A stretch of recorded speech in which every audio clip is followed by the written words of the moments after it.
여러분 안녕하십니까? 목요일 뉴스나이트 시작합니다. 오늘 오전 경기 부천시에 있는 전통시장에서 1톤 화물차가 시장 안으로 돌진하는 사고가 났습니다.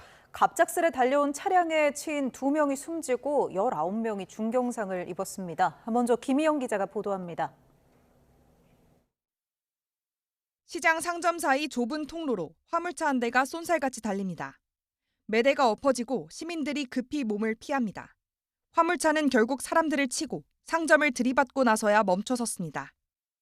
나도 눈 깜짝하세요. 그래서 그냥 나도 이러고 자빠지고 그 사람은 저거 있고 그냥 눈 깜짝하세요. 이런 일이 벌어진 거예요. 그냥. 오전 10시 55분쯤 1톤 화물차가 시장 상가로 돌진해 사람들이 다쳤다는 신고가 소방에 접수됐습니다. 경기 부천시 원종동에 있는 부천 제1시장에서 60대 남성 A씨가 몰던 화물차가 갑자기 질주하며 사고가 난 겁니다.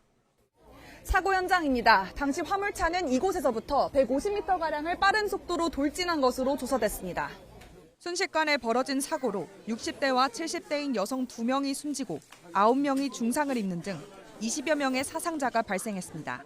떡볶이 먹는 사람도 다 쓰러져가 있고 저서 심폐소생술을 하는데 나는 무서워서 도저히 못 가겠어. 사고를 낸 운전자 A씨는 이 시장에서 가게를 운영하는 것으로 파악됐습니다. 경찰은 A씨를 교통사고 처리 특례법상 치사 혐의로 긴급 체포한 뒤 정확한 사고 원인을 조사하고 있습니다. YTN 김희영입니다.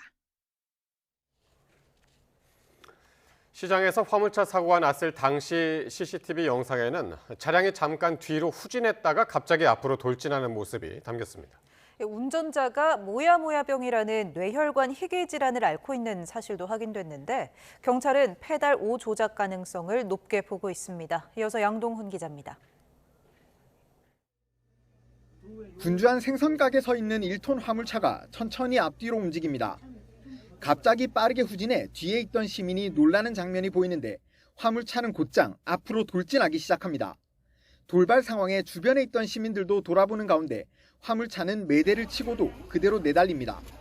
그냥 잠깐이에요. 그냥 잠깐 후진했다가 앞으로 그냥 미사일 쏘듯이 달려나간 거예요, 차가.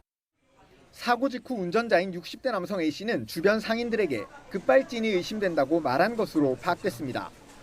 그래서 아저씨가 내렸는데 차가 브레이크를 밟았는데 안 잡혔다고 이렇게 말씀하셨어요. 현장 CCTV를 확인한 경찰은 급가속하는 출발 장면은 확인됐지만 브레이크 등은 들어오지 않았고 현장에서 급브레이크를 밟을 때 생기는 스키드 마크도 발견되지 않았다고 설명했습니다. A씨는 뇌혈관이 점차 좁아지는 희귀 질환인 모야모야병을 앓고 있던 것으로 파악됐습니다. 뇌 혈액 공급이 일시적으로 부족해지면서 마비나 경련, 의식 소실 등의 증상을 겪을 수 있는 질환입니다. 다만 A씨의 가족은 YTN과의 전화통화에서 A씨가 2, 3년 정도 꾸준히 약을 먹는 등 치료를 받아왔고 평소 운전에 전혀 문제가 없었다고 설명했습니다. 주변 상인들은 A씨가 성실하고 성품도 좋아 사고 소식에 깜짝 놀랐다고 입을 모았습니다. 진짜 부지런하고 참 성실한 분이었어요. 진짜 술도 안 드시고 담배도 안 하시고 너무 좋으신 분이었는데. A씨는 당시 음주 상태가 아니었고 약물 간이 검사에서도 음성이 나왔습니다. 경찰은 A씨가 페달을 잘못 조작해 사고가 났을 가능성이 크다고 보고 있는데 국립과학수사연구원과 함께 차량 사고 기록 장치를 분석하는 등 정밀 감식을 진행할 방침입니다. 이를 통해 질병과의 연관성 여부를 포함해 정확한 사고 원인을 조사할 계획입니다. YTN 양동훈입니다. 항소 포기 논란에 책임을 지겠다던 노만석 검찰총장 권한대행이 내일 퇴임식을 갖고 자리에서 물러납니다. 노대행은 퇴임사를 통해 입장을 밝히겠다고 했는데 논란은 당분간 계속될 것으로 예상됩니다. 임예진 기자입니다. 노만석 검찰총장 대행의 퇴임식은 전례에 따라 비공개로 진행됩니다. 다만 퇴임식 전문이 배포되는데 노 대행은 여기에 자세한 입장을 담겠다고 설명했습니다. 윗선의 압박을 통한 비공식적인 수사 지휘가 아니냐는 지적과 논란이 계속되는 만큼 노 대행의 공식적인 입장이 주목됩니다. 노 대행은 사의를 밝힌 뒤 일부 언론을 만나 항소를 하지 않기로 한 건 검찰을 지키는 행동이었다고 말한 거로 전해졌습니다. 또 정권이 바뀐 뒤에 요구사항을 받아주기 어려웠고 많이 시달렸다는 취지의 언급도 했습니다. 그동안 의사결정 과정이 쉽지 않았다는 뜻으로 해석되는데 정성호 법무부 장관은 다시 한번 항소 포기는 검찰의 판단이라고 강조했습니다.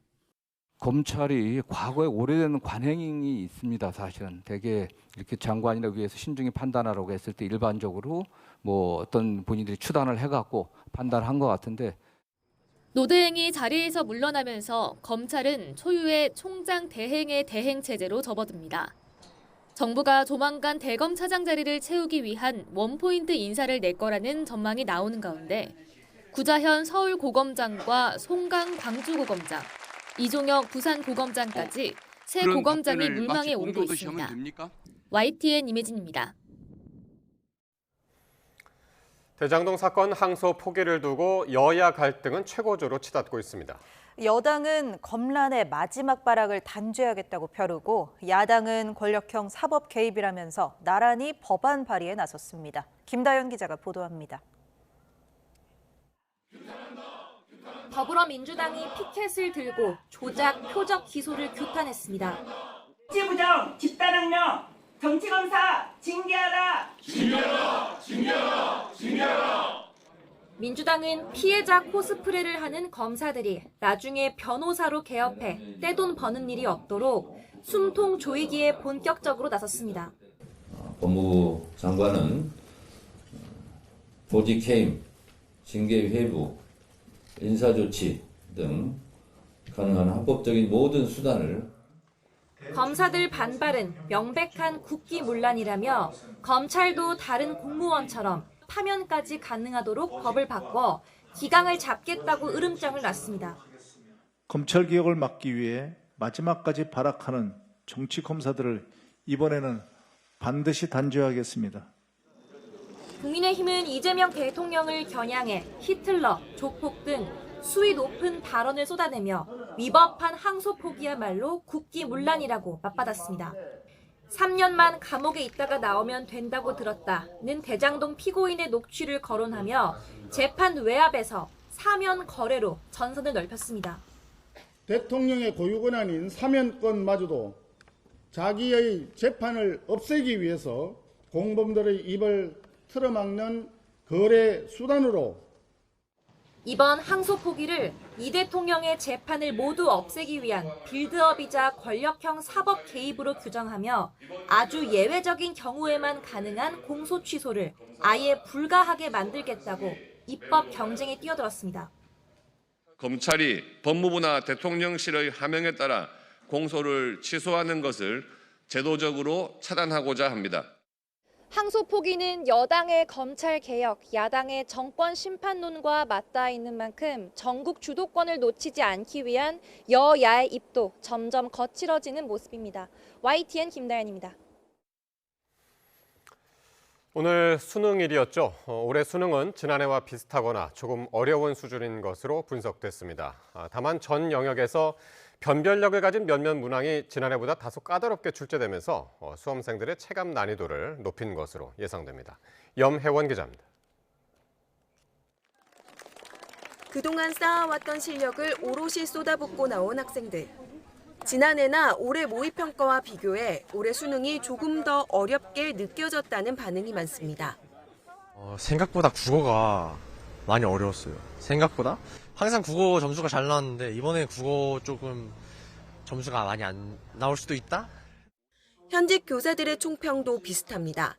EBS 연계율이 과목마다 50%를 넘는 등 전반적으로 지난해 수준과 비슷하거나 조금 어려웠다고 분석했습니다. 다만 변별력을 가진 문제가 지난해보다 더 까다롭게 출제되면서 수험생들의 체감 난이도를 높였을 거라고 평가했습니다. 2026학년도 수능의 전체 난도는 작년 수능과 유사한 수준으로 평가하였으나 최상위권 변별을 위한 문항들이 전년도 수능에 비해서 다소 어렵게 출제되어서 수험생이 느끼는 체감 난도는 2025학년도 수능에 비해서 다소 어렵다라고 느꼈을 것으로 예상이 됩니다. 국어는 공통과목인 독서가 어려웠고 수학은 확률과 통계의 문제 수준이 상대적으로 높았습니다. 영어는 오답 매력도를 높이기 위해 선택지를 정교하게 조정한 문항이 눈에 띄었습니다. 탐구 영역은 이번 수능의 최대 변수로 꼽힙니다. 응시생의 77%가 쏠린 사회탐구의 경우 어떤 과목을 선택했느냐에 따라 유불리가 극명하게 갈릴 수 있습니다. 표준 점수가 어렵게 출제돼서 높게 나왔을 경우에는 사탐 과목에서 특정 과목에 응시했던 수험생 집단 자체는 매우 유리한 구도가 될 수밖에 없습니다. 응시 인원이 많아 동점자가 다수 발생하는 게 불가피한 만큼 성적 발표 뒤 각 대학이 발표할 표준 변환 점수에 따른 눈치 싸움이 치열할 것으로 보입니다. YTN 염혜원입니다. 수능 시험이 끝나고 시험장 주변에는 후련함과 아쉬움이 교차했습니다. 오늘을 위해서 달려온 수험생들은 오랜 노력이 좋은 결실로 이어지기를 소망했습니다. 긴장됐던 수능날 풍경을 표정호 기자가 담았습니다. 결전을 앞둔 수능날 아침, 이른 시간부터 후배들의 열띤 응원전이 펼쳐집니다. 가자! 대면 화이팅! 오늘을 위해 달려온 수험생도 각오를 다집니다. 긴장이 안 된다면 거짓말이겠지만 1년 동안 잘 준비해온 만큼 제가 해온 거 잘 시험장에서 보여주고 싶습니다. 경찰의 막판 호송작전까지 벌어지고 시험이 시작되자 학교 주변엔 종일 긴장감이 감돌았습니다. 드디어 시험이 끝나고 어느새 학교 앞은 가족들로 가득합니다. 웃음과 후련함, 아쉬움이 교차하는 순간 수험생들은 부모님 품에 안겨 긴장된 마음을 내려놓습니다. 되돌아보면은 고난밖에 없었는데 지금 수능 보고 나와서 다시 생각해보니 꽃길만 있었다? 결과에 너무 집착하지 말고 그냥 지금까지 해왔던 것처럼 씩씩하게 그렇게 살았으면 좋겠어요. 아직 대학 입학까지 갈 길이 남았지만 오늘만큼은 해방감을 즐기고 싶은 마음입니다. 후련했던 것 같아요. 열심히 놀자. 수년 동안 애써온 수험생들. 그동안의 노력이 좋은 결과로 이어지길 기대했습니다. YTN 표정호입니다. 위법한 비상계엄에 가담한 혐의를 받는 박성재 전 법무부 장관이 두 번째 구속 갈림길에 섰습니다. 박 전 장관은 구속 전 피의자 신문에서 계엄을 막지 못해 국민에게 송구하다며 직접 발언하기도 했습니다. 취재기자 연결합니다. 안동준 기자, 아직 박 전 장관 구속 여부가 나오지 않았죠? 네, 그렇습니다. 오전 10시 10분부터 시작됐던 박성재 전 법무부 장관에 대한 구속 전 피의자 신문은 오후 2시 50분쯤 종료됐습니다. 박 전 장관은 별다른 입장을 내놓지 않고 준비된 차량에 탑승했는데요. 직접 들어보시겠습니다. 권한남용 문건 작성하라고 지시하셨나요? 혹시 삭제 지시도 하셨습니까? 오늘 구속 전 피의자 신문에서 박 전 장관은 결과적으로 대통령을 설득하지 못하고 계엄을 막지 못한 데 대해 국민께 송구하다며 직접 발언하기도 했습니다. 또 핵심 쟁점인 위법성 인식에 대해 내란이라는 걸 알면서 한 건 아니라며 재판부에 잘 판단해달라고도 요청했습니다. 박 전 장관의 구속 여부는 이르면 오늘 밤 늦게 결정될 전망입니다. 이번 박 전 장관의 구속영장에는 새로운 범죄 사실도 추가됐다고요? 네, 내란 특검은 박 전 장관의 직권 남용 혐의에 새로운 범죄 사실을 추가했습니다. 박 전 장관이 법무부 검찰과의 지시에 계엄을 정당화하는 논리가 담긴 문건을 작성하게 했다는 건데요. 특검은 이 부분을 박 전 장관의 위법성 인식 부분을 소명할 핵심 근거라고 보고 있습니다. 다만 박 전 장관 측은 국민에게 계엄 선포 이유를 설명하기 위해 국회 등에서 예상되는 질의에 대한 내용을 정리한 것뿐이라고 반박했습니다. 해당 문건이 계엄을 정당화하려는 의도로 작성된 것은 아니라는 건데요. 이에 대한 법원의 판단이 박 전 장관의 구속 여부를 가릴 걸로 보입니다. 네, 그리고 황교안 전 국무총리도 구속 갈림길에 섰죠. 네, 그렇습니다. 내란 선동 등 혐의를 받는 황교안 전 국무총리에 대한 구속심사 역시 법원에서 진행되고 있습니다.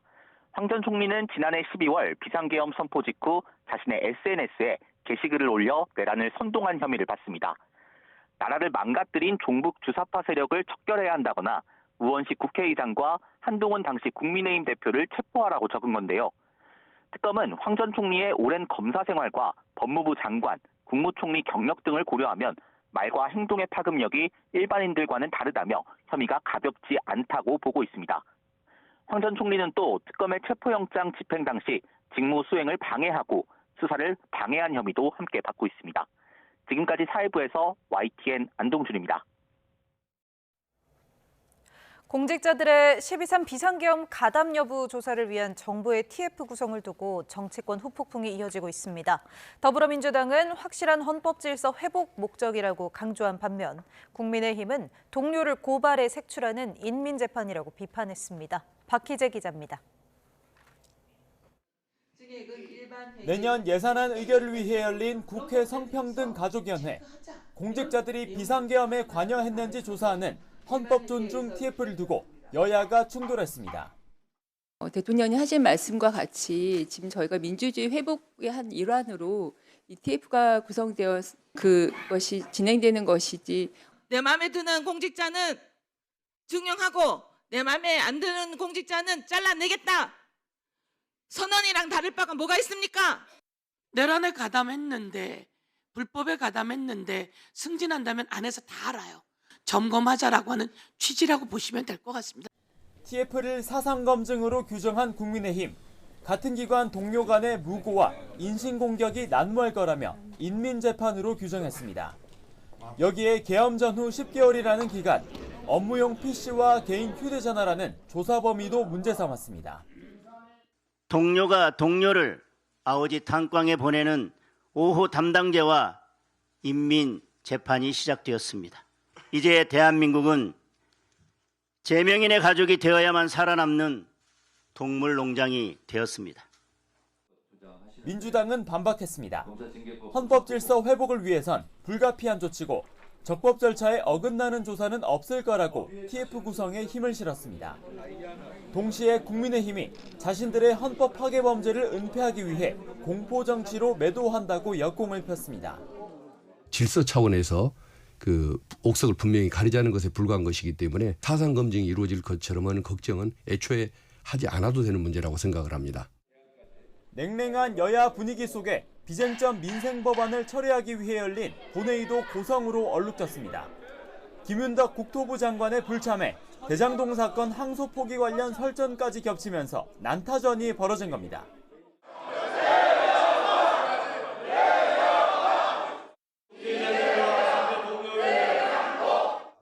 계엄 해제 방해 혐의로 구속영장이 청구된 추경호 전 원내대표 체포동의안도 보고됐는데 표결은 27일 진행됩니다.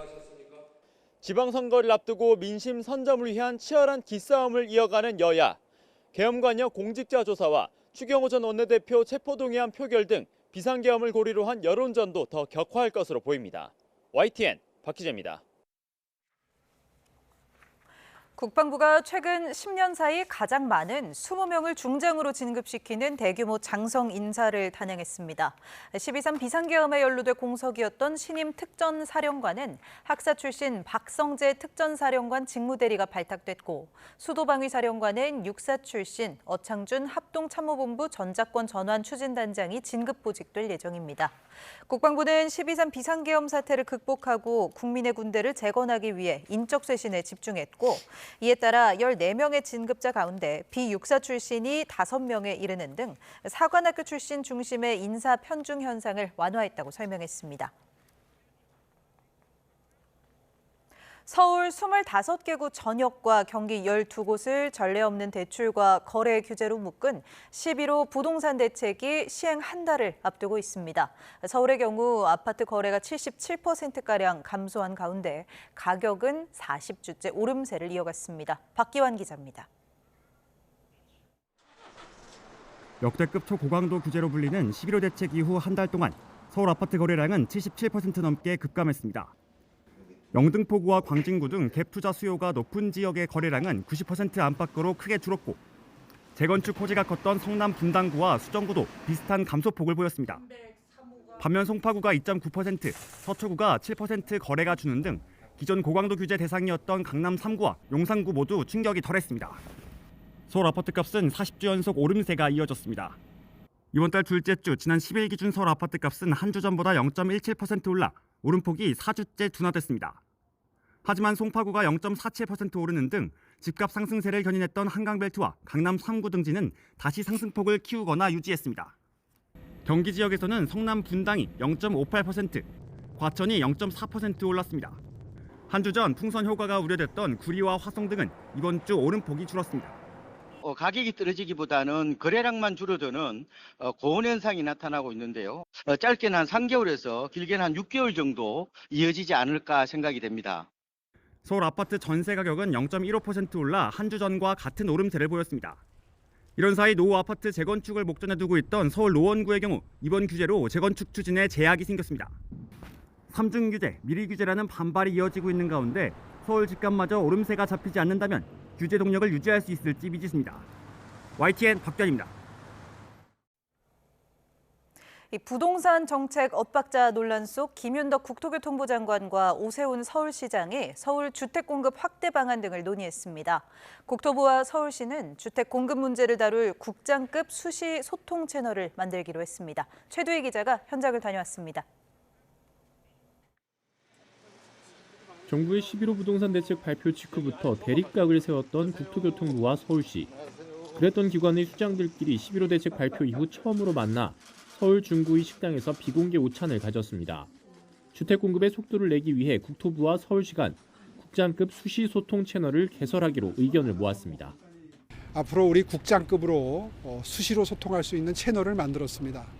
그래서 현장의 목소리도 가감없이 그때그때 전달드리고 서울시가 꼭 필요로 하는 협조가 있으면은 국토부에서 그때그때 빠른 피드백을 주셔서 현장에서 느끼는 서울 시민들의 불편을 최소화하는 데 도움을 주시겠다 하는 그런 취지의 말씀이 있으셨습니다. 국장급으로 해서 실무적인 회의를 계속해서 진행할 생각이고요.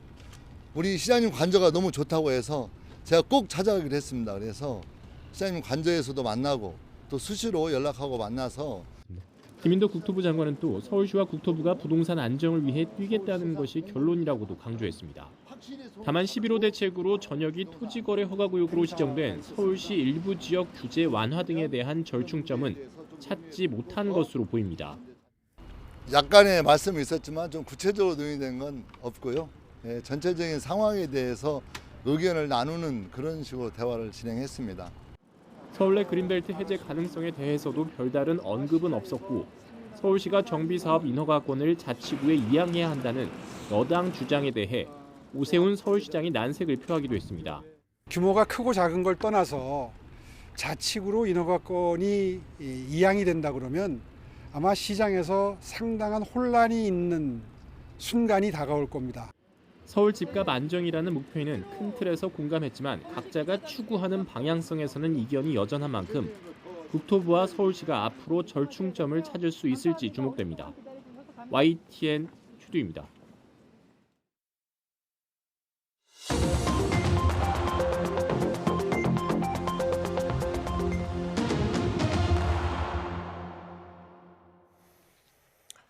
네, 정치권 관심 뉴스 살펴보는 포커스 나이트 시간입니다. 김진욱 전 더불어민주당 대변인, 장성호 전 건국대 행정대학원장 나오셨습니다. 어서 오십시오. 네, 안녕하세요.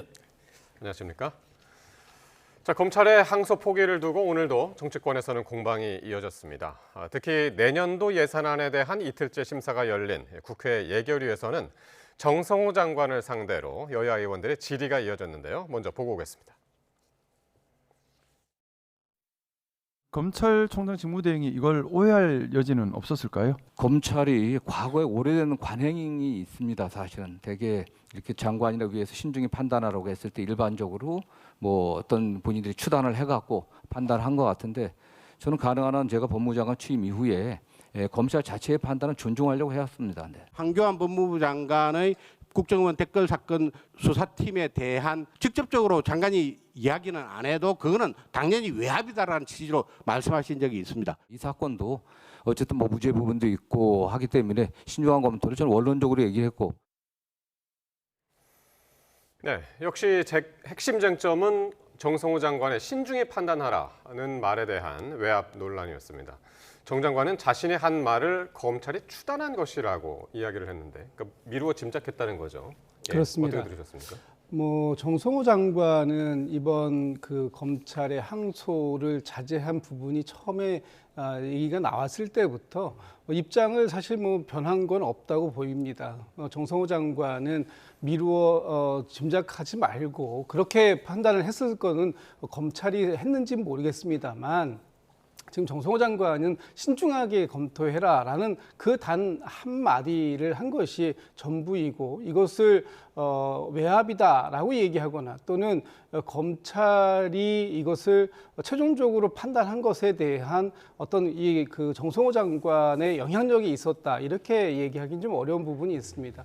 노만석 검찰총장 대행이 그 첫 번째로 발표했을 때의 입장문을 보면 여러 상황들을 종합적으로 판단해서 내가 책임지고 결정을 했다, 이렇게 얘기를 했기 때문에 결과적으로 오늘 정성호 장관이 얘기한 것처럼 모든 그 판단의 주체는 검찰이었고, 그 책임에 대해서도 그 검찰이 스스로 지는 것이 맞다라는 뭐 원론적인 얘기를 하는 것이라고 보고요. 지금 검찰이 일부 검찰에서 정성호 장관의 발언이 외압에 가깝다 또는 외압이다라고 지금 주장하시는 분들이 계실 수는 있습니다만, 그 부분에 대해서 정성호 장관의 입장 또는 이 정성호 장관을 넘어서서 대통령실의 외압이 있었다라는 식의 국민의힘의 주장은 정치적 공세가 너무 강한 그런 측면이 있다. 이 부분에 대해서는 뭐 정성호 장관이 아무리 여러 번 질문이 있다고 하더라도 그 입장을 바꿀 것 같지는 않습니다. 그러니까 정성호 장관 그런 얘기예요. 그러니까 뭐 신중히 판단해라라는 게 지금까지도 계속 그런 일이 있었는데 검찰에서는 계속 추단을 해왔고 지금 이번에도 그랬던 것이다라는 그런 주장인데, 상당히 이런 상황들이 법무부 장관 입장은 상당히 당혹스럽고, 지금 결국은 노만석 검찰총장 대행이 모든 것을 한 것으로 지금 결론이 나 있지 않습니까? 표면적으로. 내일 퇴임식에서 어떤 발언이 나올지 상당히 귀추가 두목되고, 그것을 예봉을 막기 위해서 지금 저런 발언들을 계속 쏟아내고 있다고 생각이 들고, 검찰과 법원, 소위 말 사법부와 그리고 법무부는 공익의 대변자입니다. 특히 검찰에 있는 검사의 목적은 뭡니까? 죄를 만들어서 기소하는 데 목적이 있지 않습니까? 그렇기 때문에 강력하게 압수수색도 하고, 그리고 구속영장도 청구하고 체포영장도 발부하고, 그렇게 하는 것은 결국은 기소를 하기 위한 목적이 있기 때문에, 그리고 기소를 하고 나서 당연히 확정 판결할 때까지 기소 유지가 검찰의 기본적인 사명입니다. 그러면 이것을 항소를 하지 않았는데, 이렇게 대장동 사건처럼 거대한 사건이 아니더라도 어떤 특정 사건에 대해서 검사가 항소를 하지 않았다, 무죄가 나왔는데, 그러면 그것도 문제가 있는 것 아니겠습니까? 여기에서 지금 정성호 법무부 장관이 신중하라, 신중하라, 신중하라 3번을 했다고 그런 지금 발언을 계속하고 있는데, 신중하라는 것은 검찰은 당연히 기소가 목적인데 기소를 하지 말고 신중하게 처리하라는 뜻으로 저는 해석을 할 수밖에 없기 때문에 저런 문제가 있고, 이것은 통상적으로 봐서는 그래 신중하라 하면 신중하게 생각해서 항소를 결정해라, 그렇게 하는 것도 있지만, 검찰의 본능적인 본질은 항소를 기본적으로 하게 돼 있는데, 그거에 대해서 신중하라는 것은 검찰 입장에서는 이것을 담당한 수사검사라든가 공판검사 입장에서는 상당히 압력으로 느꼈을 것이다, 그렇게 저는 판단을 합니다. 어쨌든 정 장관은 단순한 의견 제시였고 최종 판단은 검찰이 한 것이다라는 의견인데, 근데 조금 전에 이제 들으신 것처럼 정점식 의원이 옛날 얘기를 했습니다. 2019년 이야기 같은데, 정 장관이 2019년에 윤석열 당시 검찰총장 인사청문회에서 정 장관이 장관의 발언은 총장이나 중앙지검장의 외압으로 느낄 수 있다라는 취지의 이제 말을 했다는 그 얘기를 한 겁니다. 이건 어떻게 들으셨어요? 과거에 정성호 법무부 장관이 의원 시절에 아마 그런 질문을 했었던 것 같아요. 그런 영상이 청문회장에서의 영상이 저도 언론을 통해서 보도를 통해서 봤는데, 과거에 정성호 장관의 발언과 이번 정성호 장관의 발언이 다소 배치된다, 이렇게 느끼실 수도 있을 것 같다는 생각이 듭니다.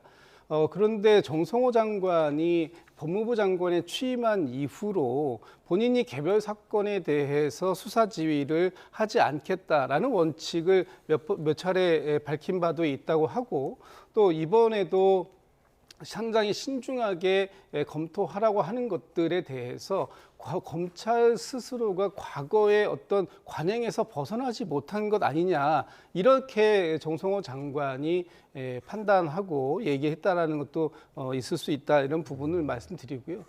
정성호 장관이 과거의 의원 신분일 때와 지금의 장관 신분일 때 서 있는 곳이 달라졌기 때문에 예. 바라보는 곳이 달라진 거 아니냐 이런 비판도 있을 수는 있다고 봅니다. 그렇지만 지금 정성호 장관은 일관되게 본인이 장관에 취임한 이후로 개별 사건에 대한 수사 지휘와는 전혀 관계없는 상황을 가지고 왔다라는 점을 누누이 반복하고 있다. 그 점에 대해서 다시 한번 강조의 말씀을 좀 드리고자 하고요. 예. 이번에 정성호 장관의 어떤 그 신중하게 판단하라는 그 한마디가 앞으로는 검찰에서 이것은 부정적인 신호다라고 추단하는 그런 상황은 없기를 다시 한번 바라겠습니다. 예. 말하는 사람의 입장과 듣는 사람의 입장이 좀 다른 것 같습니다. 지금 이 해석은. 예, 어떻게 들으셨나요? 그 떠넘기기라는 그런 것들을 느낌을 지울 수가 없는데 결국은 정성호 법무부 장관하고 이진수 법무차관 지금 흔적이 없지 않습니까? 과거에 윤석열 전 정부의 비화폰처럼 흔적이 없고 그럼에도 불구하고 노만석 검찰총장 직무대행은 이 차관이 몇 가지 선택지를 제시하고 마지막에는 뭐라고 했냐면 용산 법무부 등을 고려해서 내 책임하에 결정했다. 이렇게 보면은 그러면 구체적으로 정성호 법무부 장관은 신중하게 하라고 했기 때문에 했는데 내가 무슨 수사지휘권 발동도 하지 않고 만약에 법무부 장관이 이 개별 사안에 대해서 수사지휘권 발동을 하면 서면으로 해야 되는 겁니다. 그럼 서면으로 어떤 지시를 했다면 그것에 대해서는 나중에 이것이 잘못됐다는 법적인 책임, 직권남용이라든가 직무유기 예. 그런 책임을 질 가능성도 있기 때문에 그것을 피해 간 것 같고 그리고 또 하나 공소심의위원회를 사전에 거쳐야 되는데 그런 것도 하지 않았기 때문에 이번 항소 절차는 사실은 절차 위반적인 사안이 상당히 이제 유중하게 이제 된 것이고 그리고 여기에서 지금 뭐 차관도 마찬가지고 장관도 마찬가지고 그런 말을 한 적이 또 없다고 얘기하지 않습니까?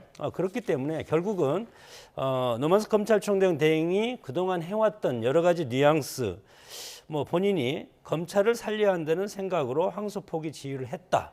그리고 이 차관이 몇 가지 선택지를 제시했다. 이런 것을 통해서 우리는 유추할 수밖에 없고 본인들이 그것에 대해서 네. 또 거부하고 있기 때문에 상당히 지금 어떻게 보면은 책임 떠넘기기 그런 모양새가 되어가고 있다고 봅니다. 알겠습니다. 그리고 어제 노만석 대행이 퇴근 후에 했던 발언이 오늘 또 논란이 됐는데요. 이건 좀 앞뒤 맥락이 필요해가지고 좀 더 읽어드리면 전 정권이 기소해 놓았던 게 전부 다 현 정권에서 문제가 돼버리고 현 검찰청에서는 저쪽 요구사항을 받아주기가 어려운 상황이다.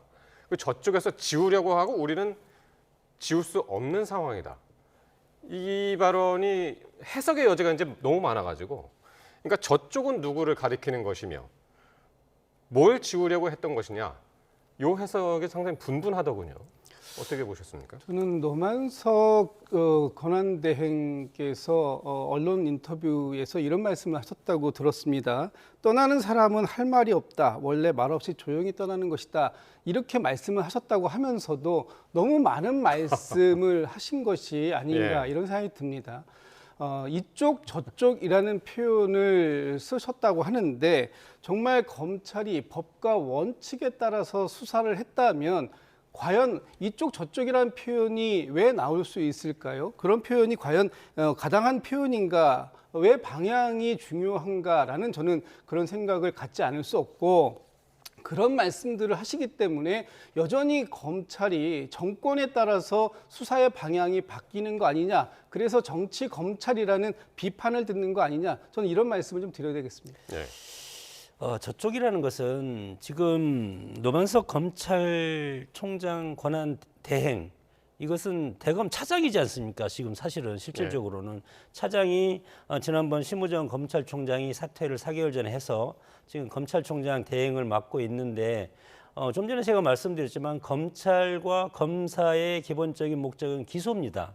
죄가 있다고 판단돼서 본인이 기소를 했으면 진돗개가 물었으면 끝까지 안 놓는 것이 이것이 검사의 기본적인 숙명입니다. 만약에 1심에 뒤집어졌으면 2심에 다시 가서 똑같이 주장하고 또 뒤집어쓰면 3심에 가서 검찰로서는 유죄를 입증해야 되고 반드시 관철하는 것이 우리의 사법체계 아닙니까? 그리고 이쪽에서는 변호사를 두지 않습니까? 피해자가 있으면. 그렇기 때문에 검사와 변호사가 싸우면서 판사가 법원에서 심판하는 그런 시스템이기 때문에 저쪽에서 뭘 지으려고 하는 것인가. 정권이 바뀌어서 저쪽이라는 것은 현 정부와 법무부 장관이라든가 법무부 차관 이런 분들이 요구하는 것을 나는 예. 지울 수가 없다는 검사의 본능적인 기능, 그것을 지금 얘기한다고 생각이 듭니다. 알겠습니다. 어쨌든 너무 해석의 여지가 많은 이야기들이 나와서 어쨌든 내일은 퇴임식을 하고 그 퇴임식장에서 구체적인 이야기를 한다고 했기 때문에 구체적인 얘기는 이제 내일 이제 들을 수 있을 것 같고요. 자, 이렇게 그 해석이 분분한 상황에서 여야가 이번 사안의 진실 규명을 위한 국정조사에 대해서는 또 평행선을 달리고 있습니다. 여야 원내 수석 부대표들이 오늘 세 번째 만났는데 이견을 좁히지 못했습니다. 특히 이제 국조를 여는 주체부터 의견 차이가 있던데 민주당에서는 법사위 차원에서 하자 그러는 거고 국민의힘에서는 별도의 특별위원회를 구성하자. 이렇게 일단 여기서도 갈리는 거죠? 그렇습니다. 지금 이제 그 법사위에서 할 것이냐 아니면 특별위원회에서 할 것이냐 그리고 무엇을 조사할 것이냐 뭐 이런 여러 가지 내용들에 있어서 여야가 지금 이견을 보이고 있는 것도 사실입니다.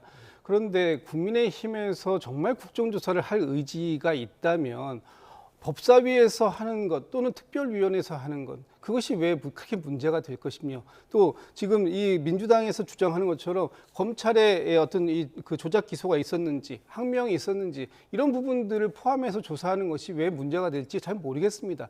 그건 지금 이런 부분들을 문제 제기만 하고 마치 민주당이 받지 않았기 때문에 이것이 이루어지지 않았다라는 어떤 정치적인 공세의 수단으로서 이런 이 국정조사의 카드를 꺼내든 것은 아닌가 이런 또 생각을 할 수밖에 없는 그런 대목이다 이렇게 보고 있습니다.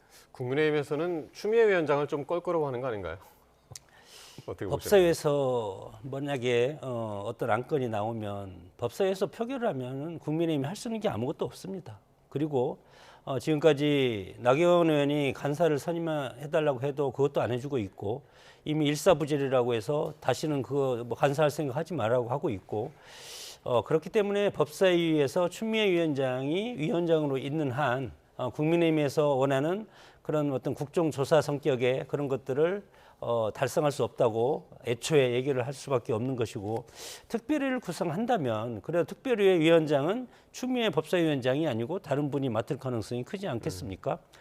그리고 나서 또 여야 동수로 할 것이냐 아니면 여당과 야당 숫자가 좀 다르지만 그럼에도 불구하고 법사위처럼 민주당이 일방적인 그런 주도로 끌려가는 수적인 우위에 있을 때 이것은 토론이 되지 않는 건 아닙니까? 토론의 결과 그리고 법사위에서 표결을 어떤 의견에 대해서 합의서라든가 결과를 도출할 때 표결을 할 때 결국은 민주당 뜻대로 될 수밖에 없기 때문에 아무 의미가 없는 전파낭비인 그런 어떤 국정조사가 될 가능성이 크기 때문에 국민의힘에서는 그냥 특별위원회로 하는 것으로 지금 주장하고 있다고 생각이 듭니다.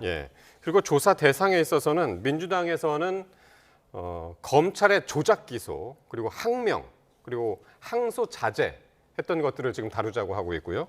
국민의힘에서는 검찰의 항소 포기 그리고 윗선의 외압. 그러니까 간단하게 얘기하면은 민주당에서는 포문이 검찰에 가 있는 것 같고 국민의힘에서는 윗선의 외압. 이 부분에 지금 이제 그 방점이 찍혀 있는 것 같습니다.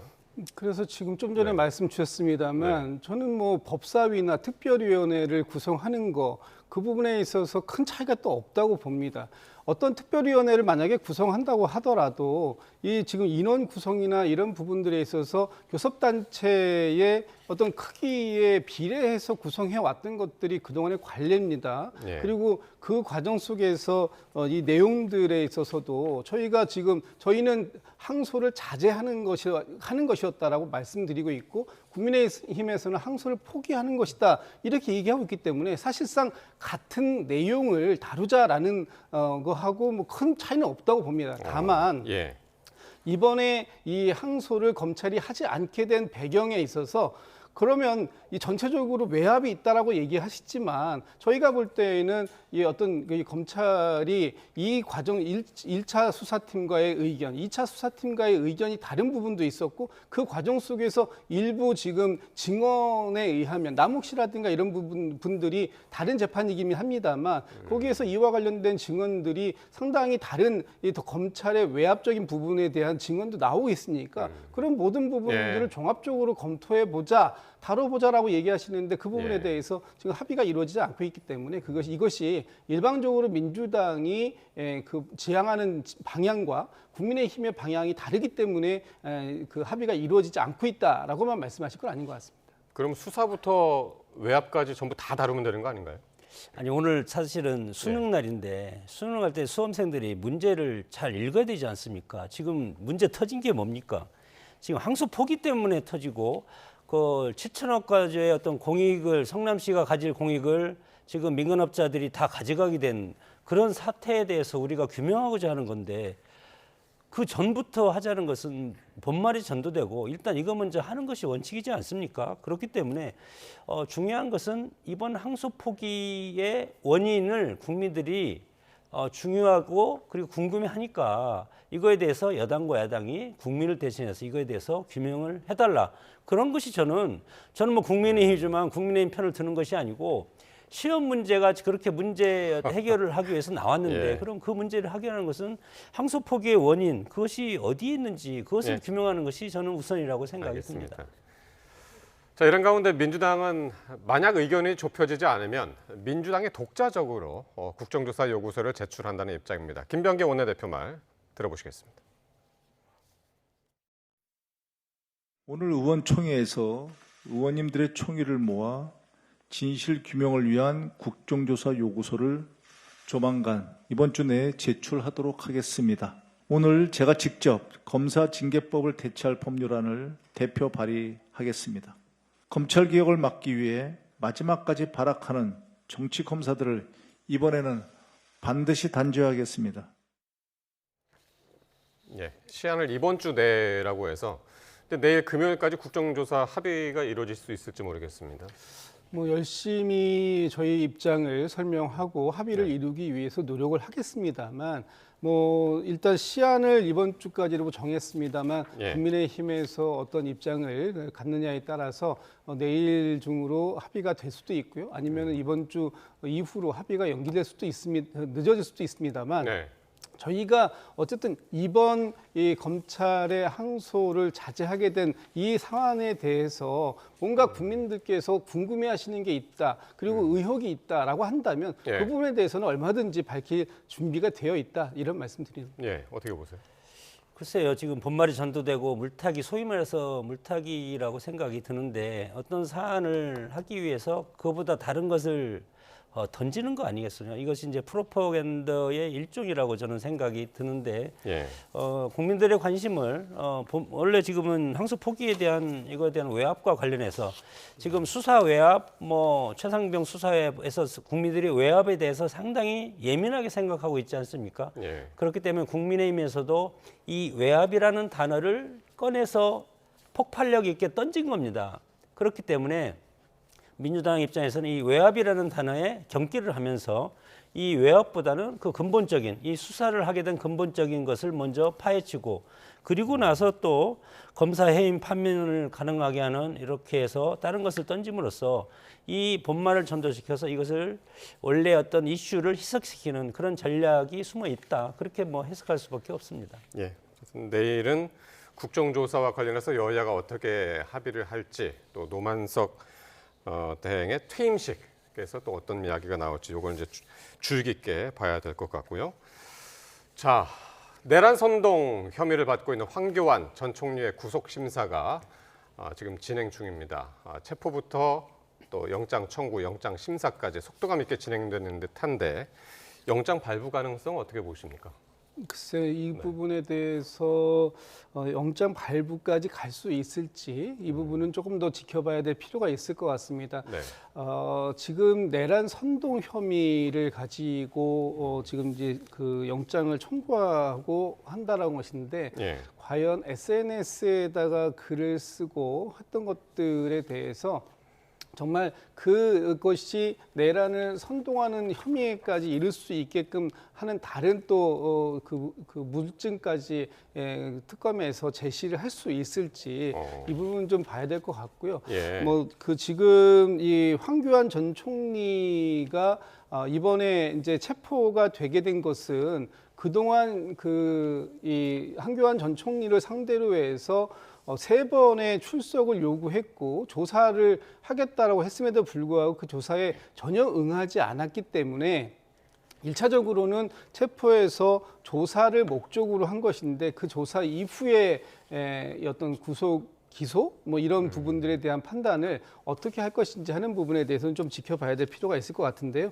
저는 영장 발부 가능성은 다른 사안과는 좀 요거는 좀 약간 차이가 좀 있지 않을까. 그래서 가능성은 지금 현재로서는 뭐 재판부가 어떻게 판단할지 모르겠습니다만 예. 한 반반 정도로 보고 있습니다. 어쨌든 혐의는 내란 선동이고, 그러니까 그 행위는 계엄 선포 직후에, 그러니까 다른 때 한 것이 아니라 계엄이 선포된 상황에서 우원식 국회의장, 한동훈 전 대표를 체포하라. 이렇게 이제 SNS에 이제 그 글을 올린 것을 상당히 이제 법률 전문가들은 이 부분을 주의 깊게 보더라고요.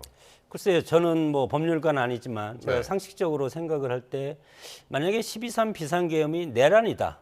그렇게 확정이 되면 그 내란이 일어나기 전에 이것을 개시했다면 그것은 내란 선동죄가 저는 성립됐다고 볼 수가 있을 것 같은데 12.3 비상계엄이 일어나고 나서 그다음에 SNS에 표현의 자유 형식으로 해서 본인의 의사를 올리지 않았습니까? 그렇기 때문에 지금 법원에서 이것이 내란죄가 확정이 되지 않고 지금 재판 중이고 이 재판이 뭐 1심이 나와도 2심, 3심까지는 한 2, 3년 걸리지 않겠습니까? 예. 그러면 2, 3년 동안은 내란죄가 확정이 안 됐기 때문에 물론 민주당에서는 국민의힘을 향해서도 내란 정당이라고 그러고 지금 뭐 다 내란 세력이라고 그렇게 이제 통칭을 하고 있지만 결국은 내란죄가 확정이 되려면 윤석열 대통령이 그 12.3 비상계엄을 발동하고 그 행위가 정말 반헌법적인 헌법을 위반한 그런 내란 행위였는지 그것은 법원에서 대법원을 통해서 마지막 확정 판결을 날 때 그것이 가능하지 지금은 아직 내란죄여서 내란 선동이라는 것 자체가 네. 저는 법원에서 이거에 대해서는 판단할 수가 없는 것이 아닌가 네. 그렇게 저는 뭐 상식적으로 생각합니다. 그렇게 보시는군요. 그리고 이제 오늘 나온 보도에 의하면 압수수색 영장 발부가 됐을 때 그때 황교안 전 총리가 판사 좌표 찍기를 했다 이런 이야기가 나왔습니다. 황교안 전 총리가 자신의 SNS에 나에 대한 압수수색 영장을 발부한 판사가 서울중앙지법의 아무개 판사다. 이 부분도 이제 영장 청구 이유서에 적시가 됐다고 하는데요. 이 부분은 어떻게 또 해석을 할지 또 궁금하고요. 자, 이런 가운데 이 검찰의 대장동 항소 포기 규탄 대회에서 우리가 황교안이다라고 발언을 한 이 장도혁 대표 발언이 또 논란입니다. 야당 내에서도 부적절하다라는 비판이 나오고 있는데 한번 들어보시겠습니다. 이 부도한 정권이 대장동 항소 포기를 덮기 위해서 오늘 황교안 전 총리를 긴급 체포하고 지금 압수수색을 하고 있습니다.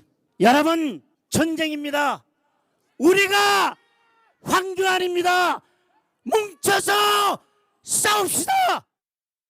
지금 항소 포기 때문에 얼마나 지금 그 궁지에 몰려 있습니까? 민주당이나 정권이 궁지에 몰려 있는데 예. 아니 느닷없이 우리가 황교안이다가 뭐예요? 우리가 황교안이면 이 사람 부정선거론자인데 그렇죠. 우리가 부정선거론자냐 이런 주장입니까?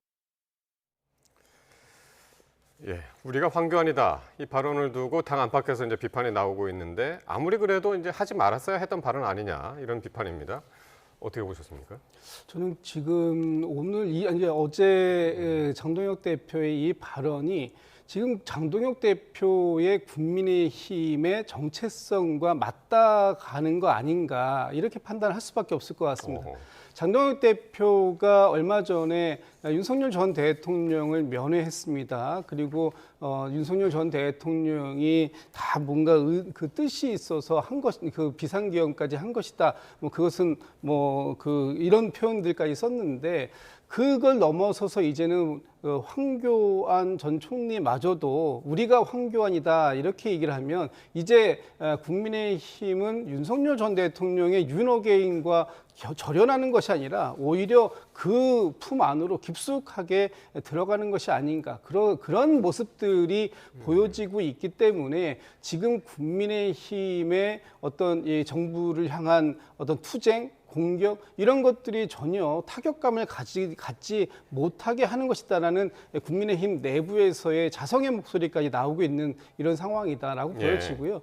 지금 국민의힘의 정체성에 대해서 굉장히 많은 분들이 의구심을 갖고 있습니다. 특히 오늘 같은 경우에 국회에서 추경호 전 원내대표에 대한 체포 동의안이 보고되지 않았습니까? 이제 27일이면 본회의에서 추경호 전 원내대표에 대한 체포 동의안이 처리가 될 예정인데 그렇게 처리가 되고 그래서 추경호 전 원내대표에 대해서 구속영장이 발부되고 결과적으로 재판에까지 가서 만약에 이 그 12.3 비상계엄을 해제하려는 것에 대한 방해 시도가 분명히 있었다. 그것도 원내대표가 그 중심에 있었다라고 한다면 앞으로 국민의힘은 내란 옹호 정당이라는 것, 또 그리고 비상계엄을 옹호하고 윤어게인 정당으로 가겠다라는 지금 장동혁 대표의 어떤 노선과 맞닥뜨린다면 결과적으로 저희가 야당이 앞으로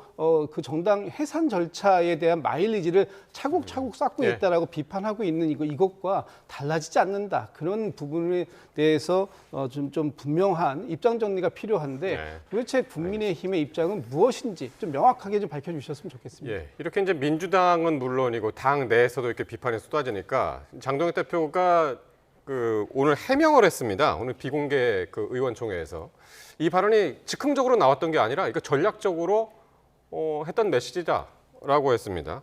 누구든 특검의 무도한 수사 대상이 될 수 있다 그런 취지였다라고 그러는데 어떻게 보셨습니까? 저도 지난 대선을 캠프에서 치러봤지만 김문수 후보 당시 캐치프레이즈라든가 장외 유세에서 할 때는 뭉치자, 싸우자, 이기자였습니다. 왜냐하면 민주당과 싸워서 이겨야 되기 때문에 이기기 위한 첫 번째는 뭉치는 것 아니겠습니까? 그렇기 때문에 보수 세력은 전부 다 뭉쳐서 우리 국민의힘 후보를 찍어서 민주당과 대항해서 이길 수 있게 해달라. 그런 뭉치자인데 지금 장동혁 대표는 제1야당의 당 대표로서 거대 여당인 민주당과 이재명 정부에 맞서기에는 사실은 역부족이지 않습니까? 국회에서 물론 우리가 매일 아침에 성명도 내고 대변인단 논평도 내고 각각의 성명을 내지만 하도 여러 가지가 동시에 일어나니까 장동혁 대표 입장에서는 지금 역부족이다. 저는 그렇게 생각을 할 겁니다, 아마. 그렇기 때문에 국회에서는 민주당의 다수의 어떤 폭거에 대해서 우리가 싸움에도 불구하고 게임이 안 되고 그리고 이재명 정부가 하는 여러 가지 행정이라든가 이런 걸 통해서 우리가 또 막을 수 있는 것도 없고 그렇기 때문에 결국은 우리가 뭉치는 길밖에 없다. 그래서 물론 저렇게 황교안 대표와 우리가 같은 황교안이라고 한다는 것이 무슨 부정선거를 옹호하거나 그리고 윤석열 전 대통령을 면회해서 윤석열 대통령이 계엄을 찬성한다는가 그런 건 아니고 다만 보수 세력이 하나로 뭉쳐야만이 민주당 정부라든가 국회에서 민주당의 다수의 그런 힘에 대해서 우리가 저항할 수 있다는 그런 원론적인 당 대표의 충정 어린 말이지. 이것이 우리가 완전히 국회에서 우원식 국회의장이 오늘 페이스북에 올렸지 않습니까? 그런 취지는 어떤 같은 정치인으로서 같은 국회의원으로서 그럴 수가 있겠습니까? 그것은 억측이라고 저는 생각합니다. 우원식 국회의장이 이제 그날 밤 내가 그럼 체포됐어야 한다고 생각하는가 궁금하다. 이제 이렇게 올렸는데 지금 교수님 말씀은 어쨌든 그 진영의 확장을 위해서 뭉치는 그 힘의 그 확장을 위해서 이제 이런 발언을 하지 않았을까 이제 그렇게 말씀하셨는데 잃는 것, 그러니까 얻는 것도 있지만 상당히 잃는 것도 이제 많을 거라고 보이는데요. 그렇습니다. 지금 당내에서 이러다가 그 전광훈까지 외치는 거 아니냐 이런 비판의 목소리가 나오는 것은 지금 국민의힘의 이런 극우화되어가는 모습에 대한 우려가 당내에서조차도 강하게 비판으로 제기되고 있다는 점을 다시 한번 생각하셔야 될 것 같고요. 오늘 뭐 그 여론조사 구체적인 결과를 말씀드리지는 않겠습니다만 지금 여론이 국민의힘의 이런 모습에 어떻게 반응하고 있는가 하는 부분도 좀 깊게 좀 관심을 좀 갖고 지켜보실 필요가 있을 것 같습니다. 예, 알겠습니다. 자, 오늘 두 분 말씀은 여기까지 듣겠습니다. 지금까지 김진욱 전 더불어민주당 대변인, 장성호 전 건국대 행정대학원장과 함께했습니다. 고맙습니다.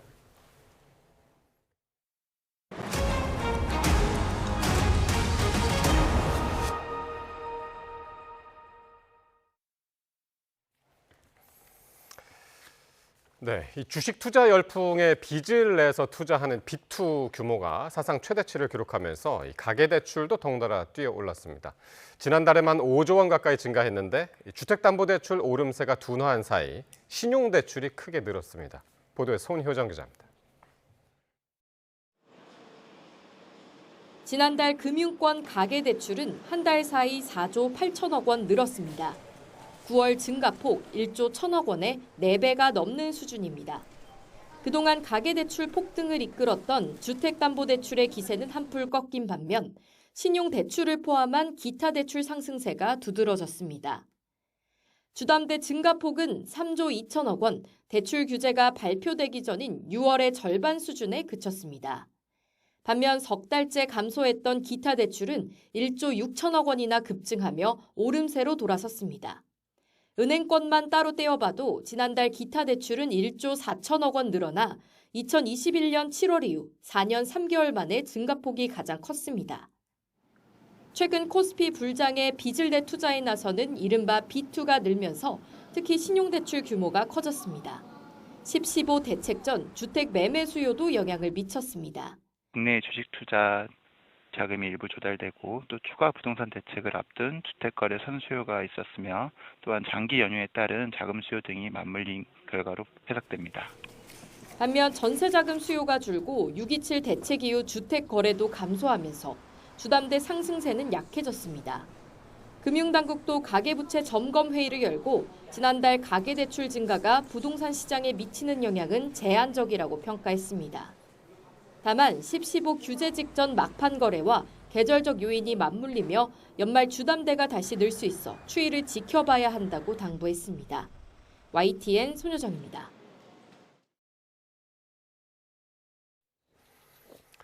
지난 9월 말 기준 나라 살림 적자 폭이 100조 원을 넘어섰습니다. 코로나19 사태로 대규모 재정이 집행된 2020년 이후 역대 두 번째로 많습니다. 기획재정부는 지난 9월 말 기준 실질적인 재정 상태를 보여주는 관리 재정 지수가 102조 4천억 원 적자로 1년 전에 비해서 11조 원 많다고 밝혔습니다.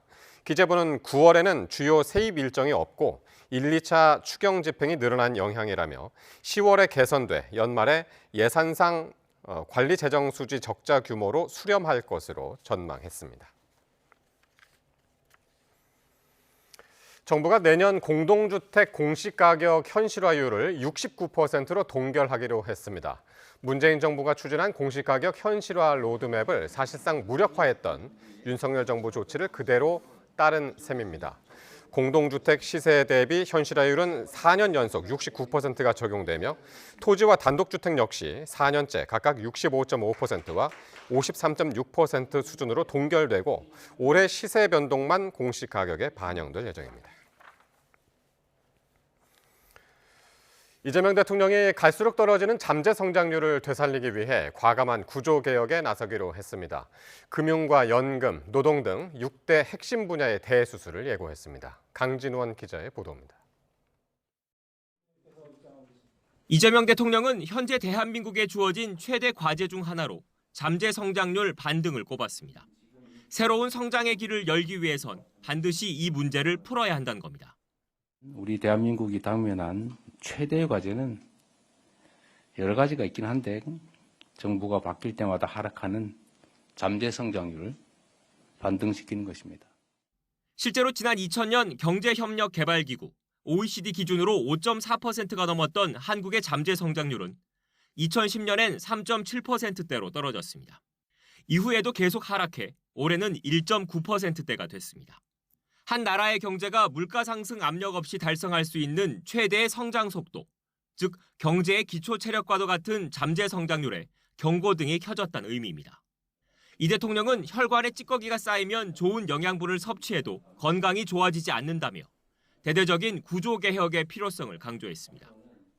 규제와 금융, 공공, 연금, 교육, 노동 등 6대 분야를 직접 거론하며 수술대에 올리겠다는 의지를 내비쳤습니다. 취약계층에 대한 포용적 금융 확대, 불필요한 임원 자리 정리 등 공공기관 기능 조정, 연금 고갈 우려 해소, 그리고 청년과 고령층의 일할 권리 보장 등 이해관계가 첨예한 사안들이 적지 않습니다. 그리고 구조개혁에는 고통이 따르죠. 쉽지가 않습니다. 저항도 따르죠. 이겨내야 되겠죠. 이 대통령은 경제 회복의 불씨가 켜진 지금을 구조개혁의 적기로 판단하고 있습니다. 특히 내년을 국가 대전환의 출발점이 되도록 하겠다고 공언한 만큼 개혁의 성패를 가를 구체적인 실행 계획 마련에 속도가 붙을 것으로 보입니다. YTN 강진원입니다.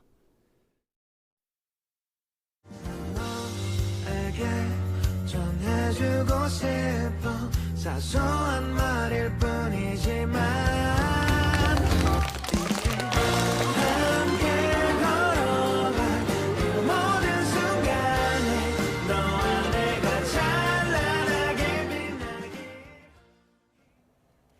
네, 오늘 2026학년도 대학 수학 능력 시험이 치러졌습니다. 출제된 문항에 대한 이의 신청은 오는 17일 오후 6시까지 한국교육과정평가원 홈페이지를 통해 받고 25일까지 심사한 뒤 정답을 확정 발표합니다.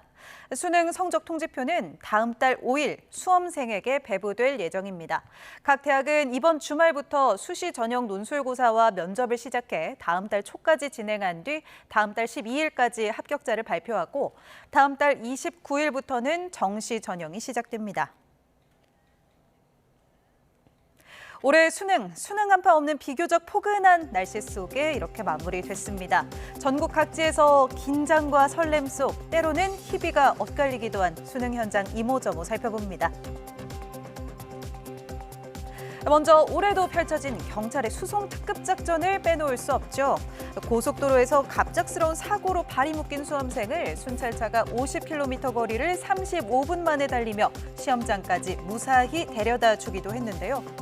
오늘 하루 경찰은 134건의 긴급 수송과 36건의 에스코트, 또 16건의 수험표 전달까지 수험생만큼이나 바쁘게 활약했습니다.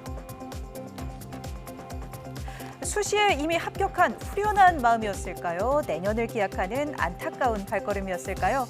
시험을 다 마치기도 전에 교문을 나서는 수험생들도 보였는데요. 또 시험을 중도 포기했다며 한 수험생이 이렇게 직접 올린 인증샷은 온라인 커뮤니티에서 화제가 되기도 했습니다. 여러모로 수험생들의 마음이 복잡한 하루였겠죠. 시험장 풍경을 더욱 훈훈하게 만든 만학도 수험생들의 열정도 보였습니다. 학력인정 평생학교인 한 수험장에는 최고령 78 어르신 등 60명의 용감한 만학도들로 붐볐습니다. 여보 등록금 준비해, 엄마도 대학 간다. 이런 재치 있는 응원 플래카드에 힘입어 뜨거운 학구열을 보여준 어르신들, 오늘 꿈을 향해 한 발 더 나아갔습니다. 초록 물결이 톡톡 튀는 젊음처럼 올해 이 수능 필적 확인 문구는 안규래 시인의 시 아침 산책 속 한 구절인데요. 이 문구처럼 수험생 여러분의 앞날이 초록 물결로 힘차게 펼쳐지기를 진심으로 응원하겠습니다. 이렇게 고생한 수험생들 이제 좀 즐겨도 되겠죠? 수험생을 대상으로 한 문화 할인 이벤트가 잇따라 마련됐습니다. 영화관, 전시, 테마파크까지 어떤 혜택이 있는지 박순표 기자가 전해드립니다. 멀티플렉스 3사가 대입 준비로 지친 수험생들을 위해 영화 할인 쿠폰을 제공합니다. CJ CGV는 수험생뿐만 아니라 만 13세에서 만 18세 청소년도 영화를 7,000원에 볼 수 있는 이벤트를 30일까지 진행합니다. 롯데시네마도 7,000원 관람 쿠폰과 스낵 세트 3,000원 할인권을 줍니다. 메가박스도 10대 청소년 회원에 7,000원 영화 쿠폰을 주고 20대 수험생은 매표소에 수험표를 내면 현장 할인을 받을 수 있습니다. 테마파크들도 수험생 맞춤 할인을 앞다퉈 내놨습니다. 에버랜드는 현장 매표소에서 수험표나 수시 합격증 등을 보여주면 연말까지 종일 이용권을 2만 원에 살 수 있습니다. 롯데월드 어드벤처도 수험생을 대상으로 종합 이용권을 2만 6천 원에, 서울랜드도 2만 500원에 파크 이용권을 제공합니다. MZ세대의 핫플이 된 국립중앙박물관 특별전도 수험생이라면 할인을 받을 수 있습니다. 인상주의에서 초기 모더니즘까지 빛을 수집한 사람들은 14일부터 예매가 시작되는데 이번 달까지 수험표를 가진 관람객은 청소년 정가 기준에서 20% 할인된 가격에 티켓을 살 수 있습니다. YTN 박순표입니다. 뉴진스를 다시 무대에서 볼 수 있을까요? 지난달 법원 선고에 불복 의사를 밝혔던 뉴진스 멤버 전원이 어제 소속사 복귀로 방향을 틀었는데요. 어두원은 뒤늦게 복귀 의사를 밝힌 멤버 3명과는 개별 면담을 조율하고 있습니다. 김승환 기자가 보도합니다.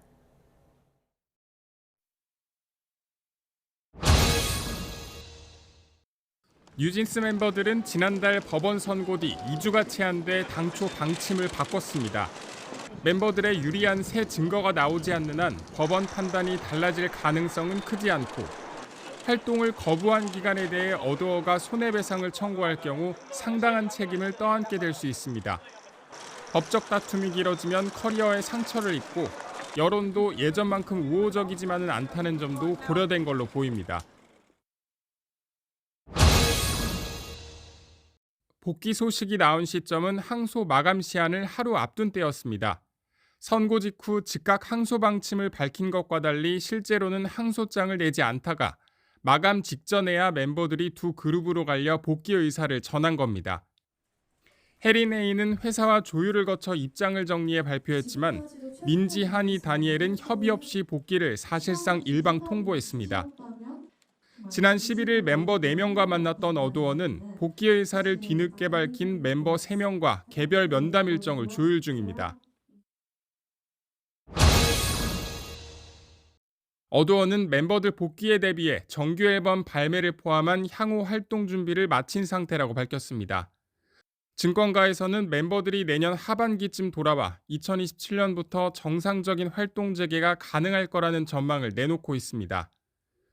다만 어두어 불신을 외쳤던 멤버들과 회사 간 갈등이 완전히 해소됐다기보다는 현실적인 이유에 따른 임시 봉합에 가까워 보이는 만큼 뉴진스가 온전한 완전체로 나아가기까지는 시간이 필요해 보입니다. YTN 김승환입니다. 다음 뉴스입니다. 흐느적거리면서 촐랑거리는 것 같은 이 정체불명의 제품 혹시 본 적 있으신가요? 최근 초등학생 등 사이에서 큰 인기를 끌었다는 아이스크림 메롱바입니다. 마치 혓바닥으로 메롱 하는 것처럼 생겼다고 해서 이름도 메롱바인데요. 중국산 아이스크림인 메롱바는 GS25에서 월드콘을 제치고 아이스크림 매출 순위 1위에 올랐습니다. 출시 2주 만에 80만 개, 2개월 누적 500만 개를 돌파하며 전체 아이스크림 매출을 끌어올렸는데요. CU에서는 출시 2주 만에 20만 개 판매, 세븐일레븐에서는 누적 판매 40만 개를 훌쩍 넘겼습니다. 매출만큼 안전성 우려도 커지고 있는데요. 일부 중국산 아이스크림에 쓰이는 타르게 식용 착색료와 코치닐 등의 성분이 인체에 유해할 수 있다는 지적입니다. 실제로 황색 제4호와 청색 제1호는 국내법상 사용은 가능하지만 국내 제조자들은 논란을 의식해서 거의 쓰지 않고 미국과 유럽연합 등 해외에서도 꺼리는 분위기입니다. 전문가들은 중국산 여부나 성분 정보 등을 쉽게 알 수 있도록 표시를 강화할 필요가 있다고 주장하고 있습니다.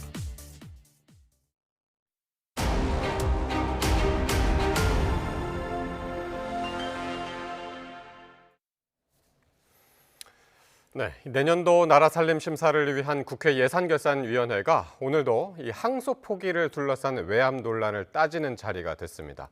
이런 가운데 여야 모두 국정조사를 통해 진상을 규명하자고는 하지만 협상은 난항입니다. 임성재 기자의 보도입니다.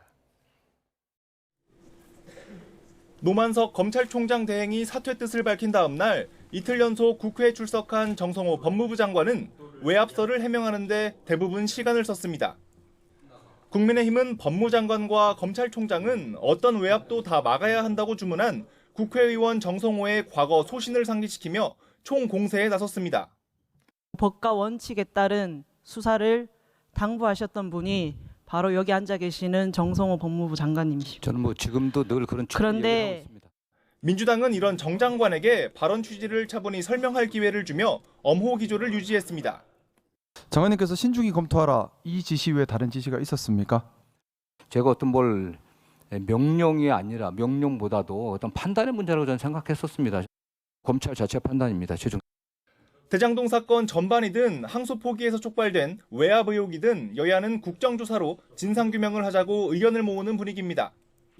국정조사 나아가 특검까지 추진하는 이런 움직임에 정 장관도 국회 결단을 다 수용할 자세가 되어 있다고 강조했습니다.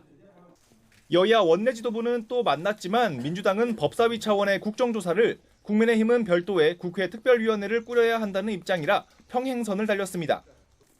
매머드 여당은 단독 처리도 불사할 기세고 국민의힘은 그건 파행 선언이라며 국회 관례를 짚었습니다. 민주당이 요구하는 걸로 국정조사 요구안을 제출하는 걸로 그렇게 알고 있습니다. 37년 동안 29건의 국조가 있었고 상임위 진행 국조는 여야 간 이견이 없었던 오송 3사 관련된 국조가 한 건뿐이었습니다. 국정조사 열쇠를 쥔 우원식 국회의장은 여야 협의 결과를 지켜보겠다는 입장인데 이번 사태를 바라보는 서로의 시선이 극명하게 엇갈리는 만큼 의미 있는 결과를 도출해낼진 미지수입니다. YTN 임성재입니다. 대장동 사건 항소 포기 책임 공방이 계속되는 가운데 노만석 검찰총장 직무대행이 사의를 표명한 지 이틀 만에 퇴임식이 열립니다. 대검찰청은 오늘 언론 공지를 통해 내일 오전 10시 30분 대검 본관에서 노 대행의 퇴임식을 진행한다고 밝혔습니다. 퇴임식은 전례에 따라 비공개로 치러지고 노 대행의 퇴임사는 종료 직후 공개됩니다. 대검은 어제 노 대행이 사의를 표명하면서 퇴임식 때 밝히겠다 했던 자세한 입장은 내일 공개할 퇴임사로 가름하겠다고 설명했습니다. 이재명 대통령의 지지율이 61%를 기록했다는 여론조사가 나왔습니다. 2달여 만에 60%대를 회복한 건데 대장동 사건 항소 포기 사태에 대한 여론도 일부 반영돼 있다는 분석입니다. 홍민기 기자입니다. 4개 여론조사 업체가 공동 실시한 전국 지표 조사에서 이재명 대통령의 지지율은 61%로 나타났습니다. 직전 조사인 10월 마지막 주보다 5%포인트 상승하면서 지난 9월 초 이후 2달여 만에 60%대를 회복했습니다.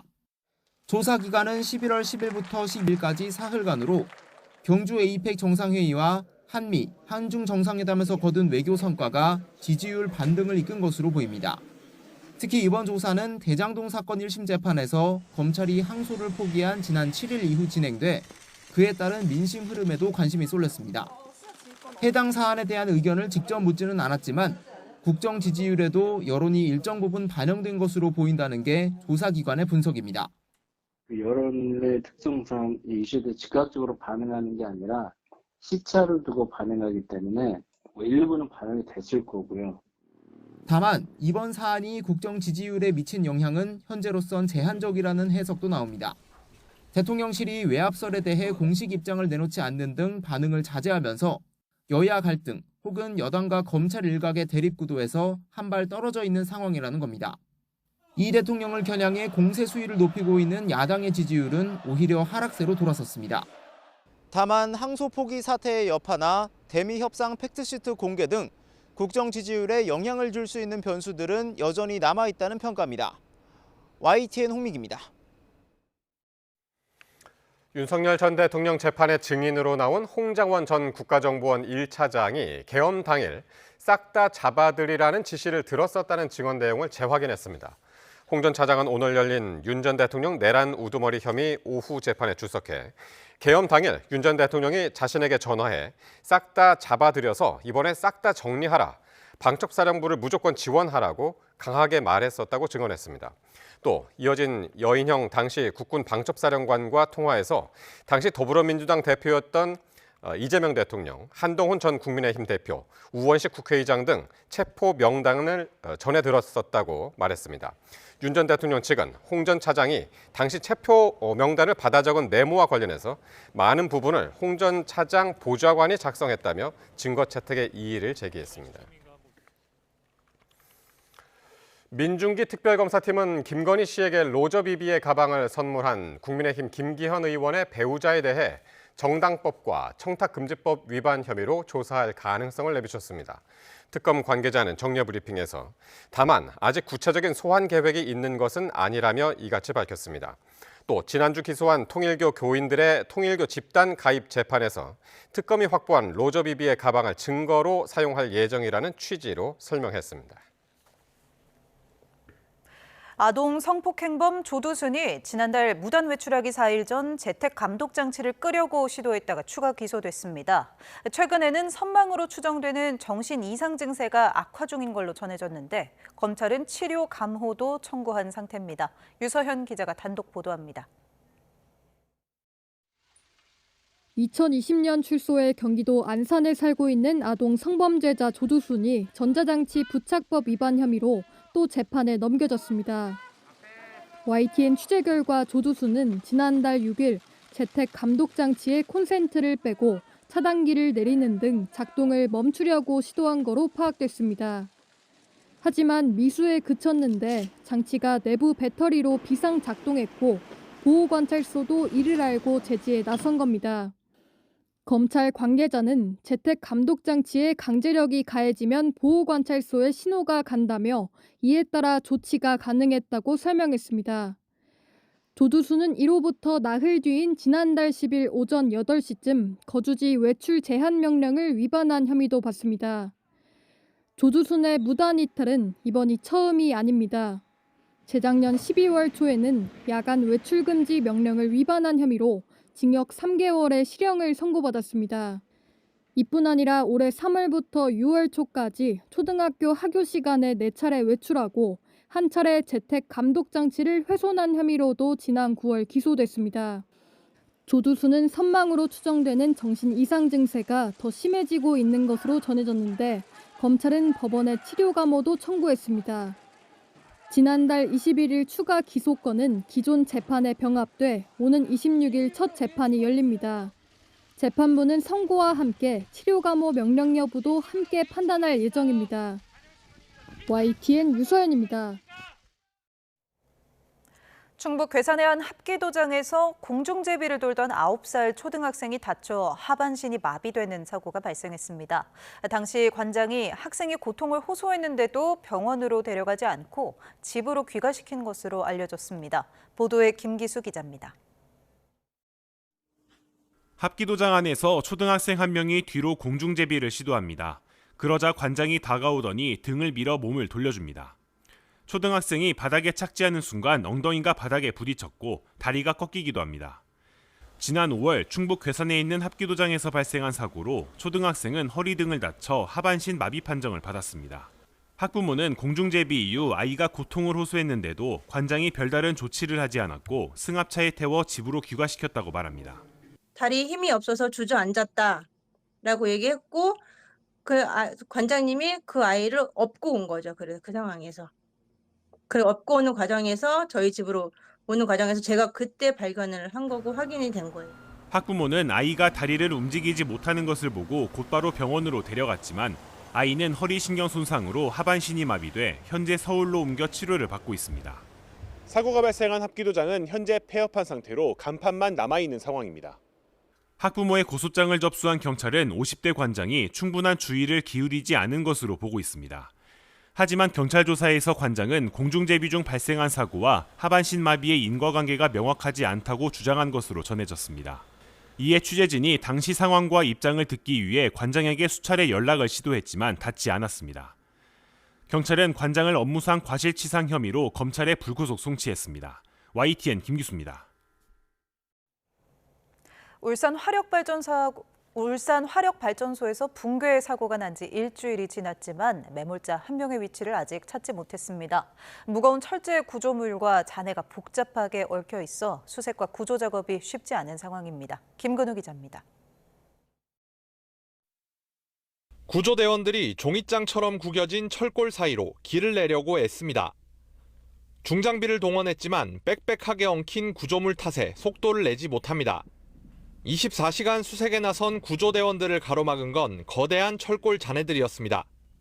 매몰된 작업자를 찾으려면 구조대원이 직접 안으로 들어가야 하는데 뒤엉킨 잔해 탓에 좀처럼 속도를 내지 못하고 있는 겁니다. 이 때문에 사고 이후 일주일이 넘도록 매몰자 7명 중 1명은 아직 위치조차 찾지 못했습니다.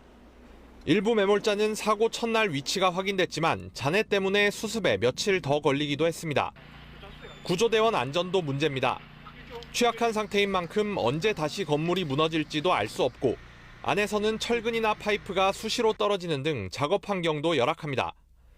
무너진 건물 옆에 있는 타워 2기를 해체하면서 속도가 붙는 듯 했던 구조 작업이 좀처럼 끝나지 않은 이유입니다.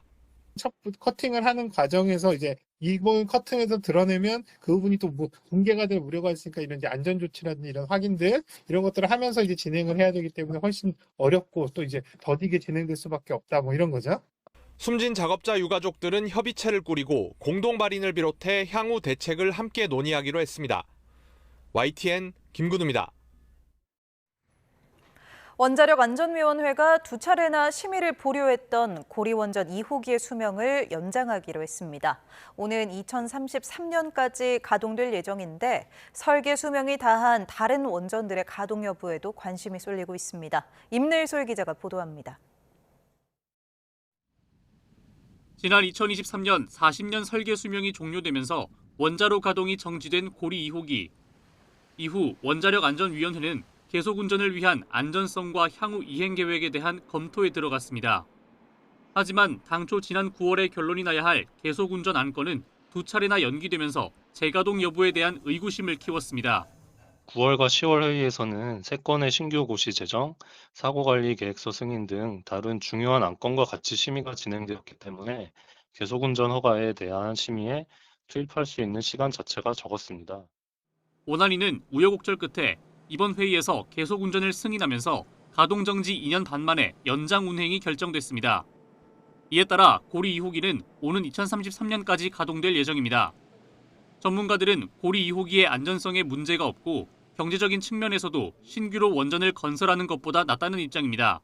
고리 2호기는 동일한 발전소가 외국에서 돌아가고 있고요. 계속 운전도 하고 있고 안전성 차원에서 기술적으로 계속 운전을 안 할 이유가 없는 것이고요. 감가상각이 다 끝난 발전소에서 전기를 생산할 수 있다는 것은 국민들에게는 더 싼 값으로 전기를 공급할 수 있는 것이니까 바람직한 일이고요.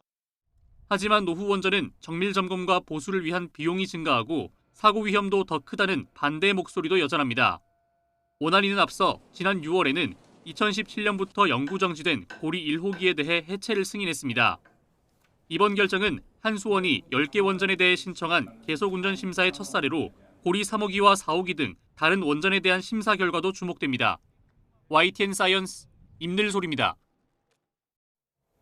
강훈식 대통령 비서실장은 한미 안보 관세 협상 결과를 담은 공동 설명 자료인 조인트 팩트시트와 관련해 국민께 좋은 결과를 보여드릴 수 있을 걸로 생각한다고 밝혔습니다. 강 실장은 오늘 전략 경제 협력 특사로 방산 분야 등 협력을 위해 아랍에미리트로 출국하며 기자들과 만나 관련 질문에 꼼꼼히 논의가 잘 되고 있다며 이같이 말했습니다. 한미 양국은 팩트시트 협의를 사실상 마치고 발표 시점 등을 조율하고 있는 것으로 전해졌습니다. 다카이치 사나의 일본 총리가 정치자금 개혁과 의원 축소 압박에 직면하고 있습니다. 이외에도 타이완 유사시 개입 발언에 중국이 거세게 반발했는데 국내외 각종 현안에 출범 초부터 다카이치 내각이 진땀을 흘리고 있습니다. 도쿄에서 김세호 특파원의 보도입니다. 일본 야당 의원이 다카이치 총리를 상대로 집권자민당의 정치자금 문제를 거세게 추궁합니다. 특히 비자금 스캔들에 연루된 인사를 관방 부장관에 임명한 것을 놓고 백지화까지 요구했습니다. 私は自民党さんの人材がそんなに乏しいとは思っていないんです。他にも優秀な人たくさんおられると思ってるんですよ。そういう部分ではこの人事一旦白紙にしませんか? 다카이치 총리는 앞서 비자금 스캔들에 연루돼도 검찰 수사 후 치러진 선거에서 당선되면 요직에 기용할 수 있다고 밝힌 바 있습니다. 국민의 판단을 직접 받겠다는 취지였지만 문제는 관방부 장관에 임명된 사토 게이 참의원은 스캔들 이후 선거를 치른 적이 없습니다. 야당 의원의 백지화 요구에 다카이치 총리는 임명을 철회할 뜻이 없음을 밝혔습니다. 一度任命したものを白紙にするつもりはございません。不記載のあった方もいらっしゃいますけれども、全員に活躍していただきたいと思っております。 연립 여당인 일본 유신회도 연정 참여 조건이던 중의원 의원 축소 시행을 거듭 촉구하고 있습니다. 자민당과 유신회는 중의원 의원 수를 10% 줄이기 위한 협의를 시작했지만 입장차를 좁히지 못하고 있습니다. これから日本の本質的な改革を進めていくべきだというふうに思っています。そのためには約束を守る政治が重要だと思っています。逆に言うとなぜやらないのかということですね。 이 밖에 다카이치 총리는 방위력 증강과 외교 현안에 대해 강한 목소리를 내고 있지만 타이완 유사시 개입 발언으로 중국의 거센 반발을 일으킨 데 이어 자국 내에서도 우려가 나옵니다. 만만치 않은 각종 국내외 현안으로 다카이치 내각이 국정 운영에서 거센 시험에 직면하고 있습니다. 도쿄에서 YTN 김세우입니다. 다카이치 사나의 일본 총리의 유사시 타이완 개입 발언을 겨냥한 중국의 강도 높은 비난이 연일 이어지고 있습니다. 린젠 중국 외교부 대변인은 정례 브리핑에서 일본 총리가 최근 국회에서 공공연하게 타이완과 관련한 노골적 도발 발언을 하면서 무력 개입 가능성을 암시했다며 비난을 시작했습니다. 이어 일본이 역사적 죄책을 심각하게 반성하고 타이완 문제에서 불장난을 해서는 안 된다면서 불장난을 하는 자는 스스로 불에 타 죽을 것이라고 경고했습니다. 헤어진 전 여자친구가 사는 오피스텔에 침입해 함께 있던 남자친구까지 2명을 흉기로 살해한 30대 남성이 1심에서 무기징역을 선고받았습니다. 재판부는 피고인이 철저히 범행을 계획하고도 혐의를 부인한다며 사회에서 영구히 격리돼 평생 피해자에게 속죄해야 한다고 질타했습니다. 정영수 기자가 보도합니다. 흰색 수건으로 두 손을 가린 남성이 문을 열고 오피스텔 호실을 빠져나옵니다. 지난 5월 경기 이천에서 헤어진 전 여자친구와 여자친구의 현재 연인을 흉기로 살해한 혐의를 받는 신모 씨가 범행 현장을 빠져나오는 장면입니다. 당시 경찰서를 직접 찾아가 자수했던 신 씨는 수사와 재판 과정에서 전 연인의 남자친구가 흉기를 먼저 휘둘렀다며 혐의를 부인해왔습니다. 하지만 검찰은 신 씨가 범행을 사전에 계획한 것으로 조사됐다며 사형을 구형했고 1심 재판부도 혐의를 인정하고 무기징역을 선고했습니다. 재판부는 살해 방법을 미리 검색하는 등 철저히 계획해 전 연인을 살해하고 일면식도 없는 현재 남자친구를 상대로도 범행을 저지르고도 죄책감 없이 범행을 부인한다고 질타했습니다. 이어 정황도 왜곡하려 했다며 범행 이후 죄질마저 불량하다고 지적했습니다. 재판부는 신 씨가 무기징역으로 사회에서 영구히 격리돼 평생 피해자에게 속죄하는 마음으로 수감 생활을 해야 한다고 강조했습니다. 앞서 구형됐던 사형보다 낮은 형량이 1심에서 선고된 만큼 검찰은 항소 여부를 검토할 것으로 보입니다. YTN 정영수입니다. 형제복지원 수용에 의한 피해 시점을 1975년 내무부 훈령 발령 이전부터로 봐야 한다는 대법원의 첫 판단이 나왔습니다. 대법원은 오늘 형제복지원 사건 피해자들이 국가를 상대로 낸 손해배상 청구 소송에서 원심 판결을 깨고 사건을 서울고법으로 돌려보냈습니다. 이번 소송의 쟁점은 형제복지원 수용에 의한 피해 시점을 언제로 판단할지였는데 대법원은 국가가 1950년대부터 불황화 단속과 수용 조치를 지속해왔다며 1975년 이전 피해자들이 형제복지원에 수용된 데 대해서도 직간접적으로 개입한 걸로 볼 수 있다고 판단했습니다. 지난 5월 경북 포항에서 추락한 해군 초계기 사고 조사 결과 일부 엔진 손상이 확인됐지만 정확한 원인은 규명되지 못했습니다. 사고기에는 위험 징후를 알리는 경보 장치가 없었고 해군은 조종사 훈련을 제대로 시행하지 않았던 것으로 나타났습니다. 보도에 나혜인 기자입니다. 지난 5월 포항 비행장에서 이륙한 해군 초계기는 활주로와 불과 1.6km 떨어진 야산에 곧바로 추락했습니다. 고도를 높이기 위한 선회 단계에서 양력을 충분히 받지 못하고 조종 불능 급강하 상태에 빠진 겁니다. 5달 동안 사고 원인을 조사해온 민관군 합동조사위원회는 당시 엔진 출력과 프로펠러 각도가 정상 비행에 미치지 못했다고 추정했습니다. 하지만 애초 사고기에 비행 기록 장치가 없었고 음성 녹음 장치는 크게 손상돼 정확한 원인은 끝내 밝혀내지 못했습니다.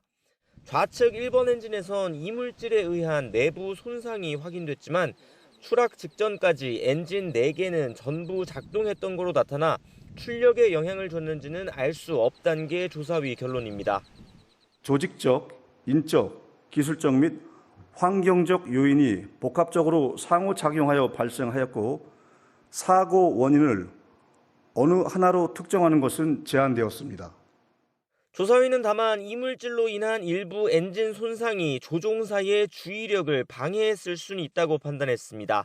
사고기의 위험을 알리는 경보장치가 없었던 것도 위기 대처에 악영향을 미쳤다고 지적했습니다. 조종사는 추락 직전 정상 비행 회복을 시도했지만 워낙 고도가 낮았고 조종불능 상태를 극복하기 위한 훈련을 받은 적이 없어 대처가 미흡했을 개연성이 높다고 조사위는 부연했습니다. 해군은 재발 방지를 위해 비행 훈련을 강화하고 안전장치를 보강하는 등 사고 예방 조처를 철저히 하겠다고 강조했습니다. YTN 9입니다.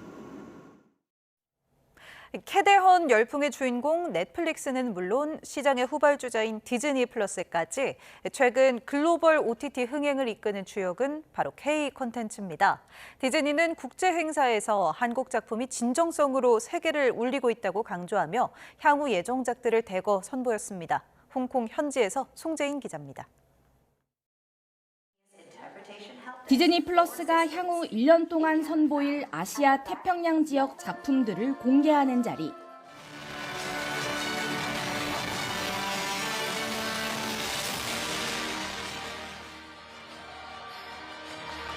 콘텐츠들로 수놓아진 미디어월의 정중앙을 장식한 건 바로 K 콘텐츠였습니다. 지난해 디즈니에서 가장 흥행한 글로벌 콘텐츠 15편 가운데 10편이 한국 작품으로 집계되면서 든든한 효자 역할을 했기 때문입니다. 그런 만큼 글로벌 공개 행사에 참석한 취재진도 배우도 한국인이 가장 많았는데 저는 개인적으로 디즈니 플러스가 짱이라고 생각합니다. K 콘텐츠 예정작이 쉼없이 쏟아져 나오면서 현장은 국내 행사를 방불케 했습니다. 디즈니가 주력해온 한국 시대물 시리즈는 이번에는 혼돈의 1970년대 사회를 조명했고 대본을 보면서 내가 채워낼 부분이 장건영에게 있겠구나라는 그런 또 느낌도 들면서 감독님이 제안해 주신 것을 덥석 용기 내서 받았습니다. 앞서 무빙과 조명 가게를 통해 확인한 한국 IP의 힘을 바탕으로 이제는 믿는 구석이 된 K 웹툰을 또 한 번 드라마로 탄생시켰습니다. 그러니까 로맨스 판타지이기 때문에 또 약간 새롭게 시도하는 서양과 동양의 그 어딘가에 있는 그 궁 이야기를 처음 듣고 하기로 했을 때는 좀 낯설었어요. 여기에 무속인, 타로 전문가 등 운명술사들이 경쟁하는 초대형 예능까지. 디즈니는 이처럼 K 콘텐츠에 집중할 수밖에 없는 이유로 진정성을 꼽았습니다. Korean content is unique in its ability to travel the world. I think that stems from the warmth and the cultural warmth that Korean people have and their openness and interest in human emotions. 디즈니는 앞서 싱가포르에 이어 올해에는 처음으로 이곳 홍콩에서 아시아 태평양 지역 콘텐츠들을 대거 공개했습니다. 행사 개최지는 바뀌었지만 K 콘텐츠의 존재감은 이번에도 글로벌 무대를 압도했습니다. 홍콩에서 YTN 송재인입니다. 제26호 태풍 풍웡이 필리핀에 이어 타이완을 강타하면서 95명의 부상자가 나왔습니다. 바다 건너 중국 본토 연안 지역에도 폭풍우주의보가 내려져 주민 8만 5천 명이 대피했습니다. 베이징 강정규 특파원입니다. 먹물처럼 시커먼 흙탕물이 쏟아지는 골목에 누구네 살림인지 모를 소파가 떠내려갑니다. 용솟음 치는 물줄기에 주인 잃은 차량이 들썩거리고 재난 현장에 출동한 경찰도 구조 대상이 돼버립니다. 全军覆没了啦！你家都没有了，冷冻库啊、火车啊都这样子，更恐怖，损失惨重。 그야말로 물바다로 변해버린 도시. 집 안이라고 예외는 아닙니다. 已经淹到快要膝盖了，目前已经14公分。 11월의 불청객 제26호 태풍 풍옹이 타이완을 강타했습니다. 하룻밤 사이 부상자가 속출했고 접수된 재산 피해만 500건이 넘었습니다. 남동부 10개 현의 대피자 수는 8,600여 명, 2만 7천여 가구의 전기 공급이 끊기기도 했습니다. 지난 9월 18호 태풍 리가사 때 복구 작업을 채 마치지 못한 동부 지역에 피해가 집중됐습니다. 靠公所的人力也是不够啊，我们只有说靠我们自己的人力啊，到我们的义工来帮忙啊。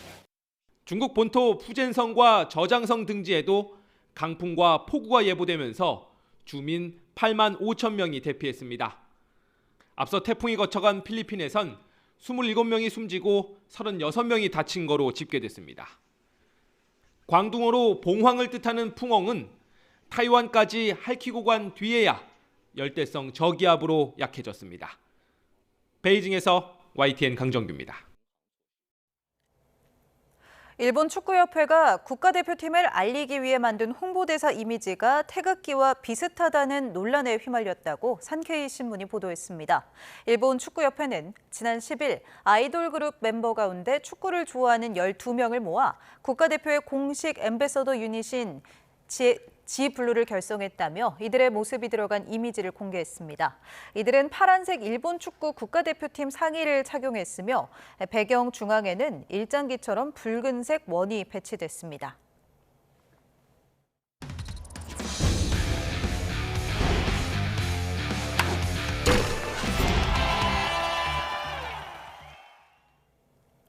홍명보 감독이 이끄는 월드컵 축구대표팀이 남미의 다크호스 볼리비아와 평가전을 치릅니다. 천안 축구종합센터에서 컨디션을 끌어올린 대표팀은 볼리비아도 격파해 평가전 2연승을 거두겠다는 각오입니다. 김동민 기자입니다.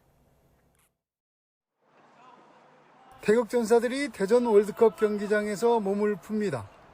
선수단은 천안에서의 훈련이 만족스러웠다고 입을 모았습니다. 잘 쉬면서 훈련에만 집중할 수 있었기 때문입니다.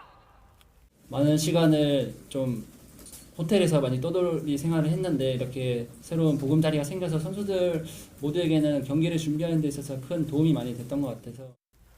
대한민국은 FIFA 랭킹 22위, 볼리비아는 76위입니다. 역대 전적에서는 1승 2무로 우리가 앞서 있는데 두 번의 무승부 모두 득점이 없었습니다. 볼리비아는 수비를 단단하게 한 뒤 역습을 노리는 팀입니다. 자국 리그와 남미 클럽에서 뛰는 선수들이 대부분이고 조직력이 강점입니다. 뒤로 내려앉아 수비하는 볼리비아를 상대로 얼마나 창의적인 공격을 보여줄 것인지도 관전 포인트입니다. 소속팀에서 공격 포인트를 올린 손흥민과 이강인, 조규성과 오영규, 이재성 등 해외파에 대한 기대도 큽니다. 지금 우리 공격진들이 예를 들면 경기를 좋은 선수들이 투입됐을 때 득점을 할 수 있는 그런 것들을 저희가 잘 만들어서 준비할 수 있도록 하겠습니다. 역대 최다 A매치 출전 기록을 새로 쓴 손흥민은 역대 최다 골 기록에 도전합니다. 58골로 1위인 차범근 전 감독과는 불과 5골 차이입니다. 대표팀은 이곳 대전 월드컵 경기장에서 볼리비아전을 치른 뒤 서울로 이동해 다음 주 화요일 가나전을 준비합니다. YTN 김동민입니다. 여자 프로배구 페퍼저축은행이 디펜딩 챔피언 흥국생명을 꺾고 단독 2위로 올라섰습니다.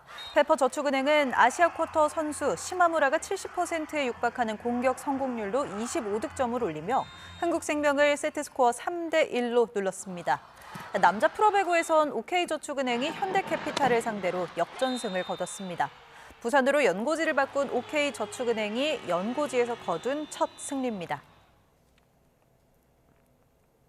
10년간 통산 타율이 1할 때에 그쳤던 실패한 선수에서 3년 총액 30억 원의 국내 최고 대우를 받는 명장이 되기까지 프로야구 LG의 염경엽 감독은 어떻게 자신을 성장시켜 왔을까요? 허재원 스포츠부장이 염경엽 감독을 만나 진솔한 삶의 이야기를 들어봤습니다.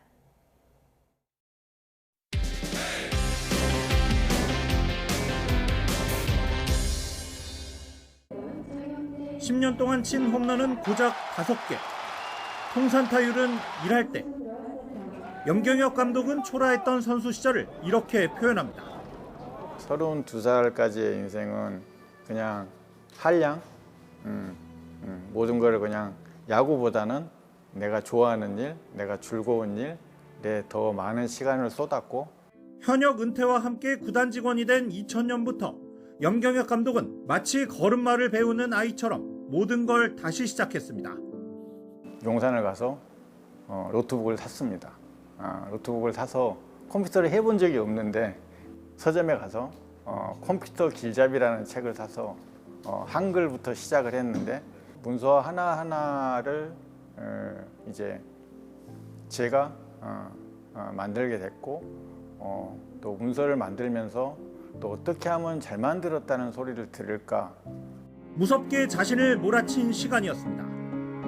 운영팀 과장부터 단장까지, 그리고 말단 코치부터 감독까지 25년의 세월을 오로지 야구만 바라보며 살아왔습니다.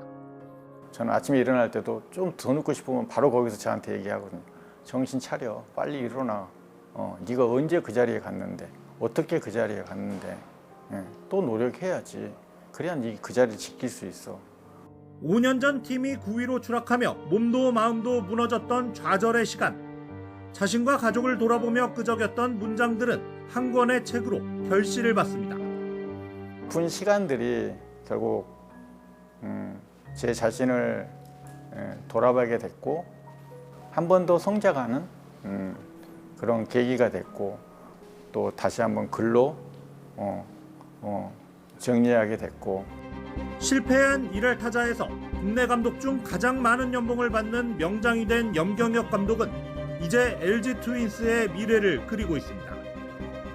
염경엽이 그래도 팀의 어떤 좋은 문화와 시스템을 감독으로서 잘 만들어주고 갔다라는 말을 들을 수 있도록 나머지 3년도 열심히 노력할 생각입니다. YTN 허재원입니다. 이승엽 전 두산 감독이 일본 프로야구 요미우리 자이언츠로부터 정식 코치 제안을 받았습니다. 일본 현지 매체들은 아베 신노스케 요미우리 감독이 이승엽 임시 코치에게 1년 동안 선수들을 지도해달라며 정식 코치 자리를 제안했다고 전했습니다. 이승엽 전 감독은 코치직 제안과 관련해 코치직을 제안해줘서 영광이고 감사하다며 한국에 돌아가서 가족과 상의한 뒤 결정하겠다고 밝힌 것으로 전해졌습니다.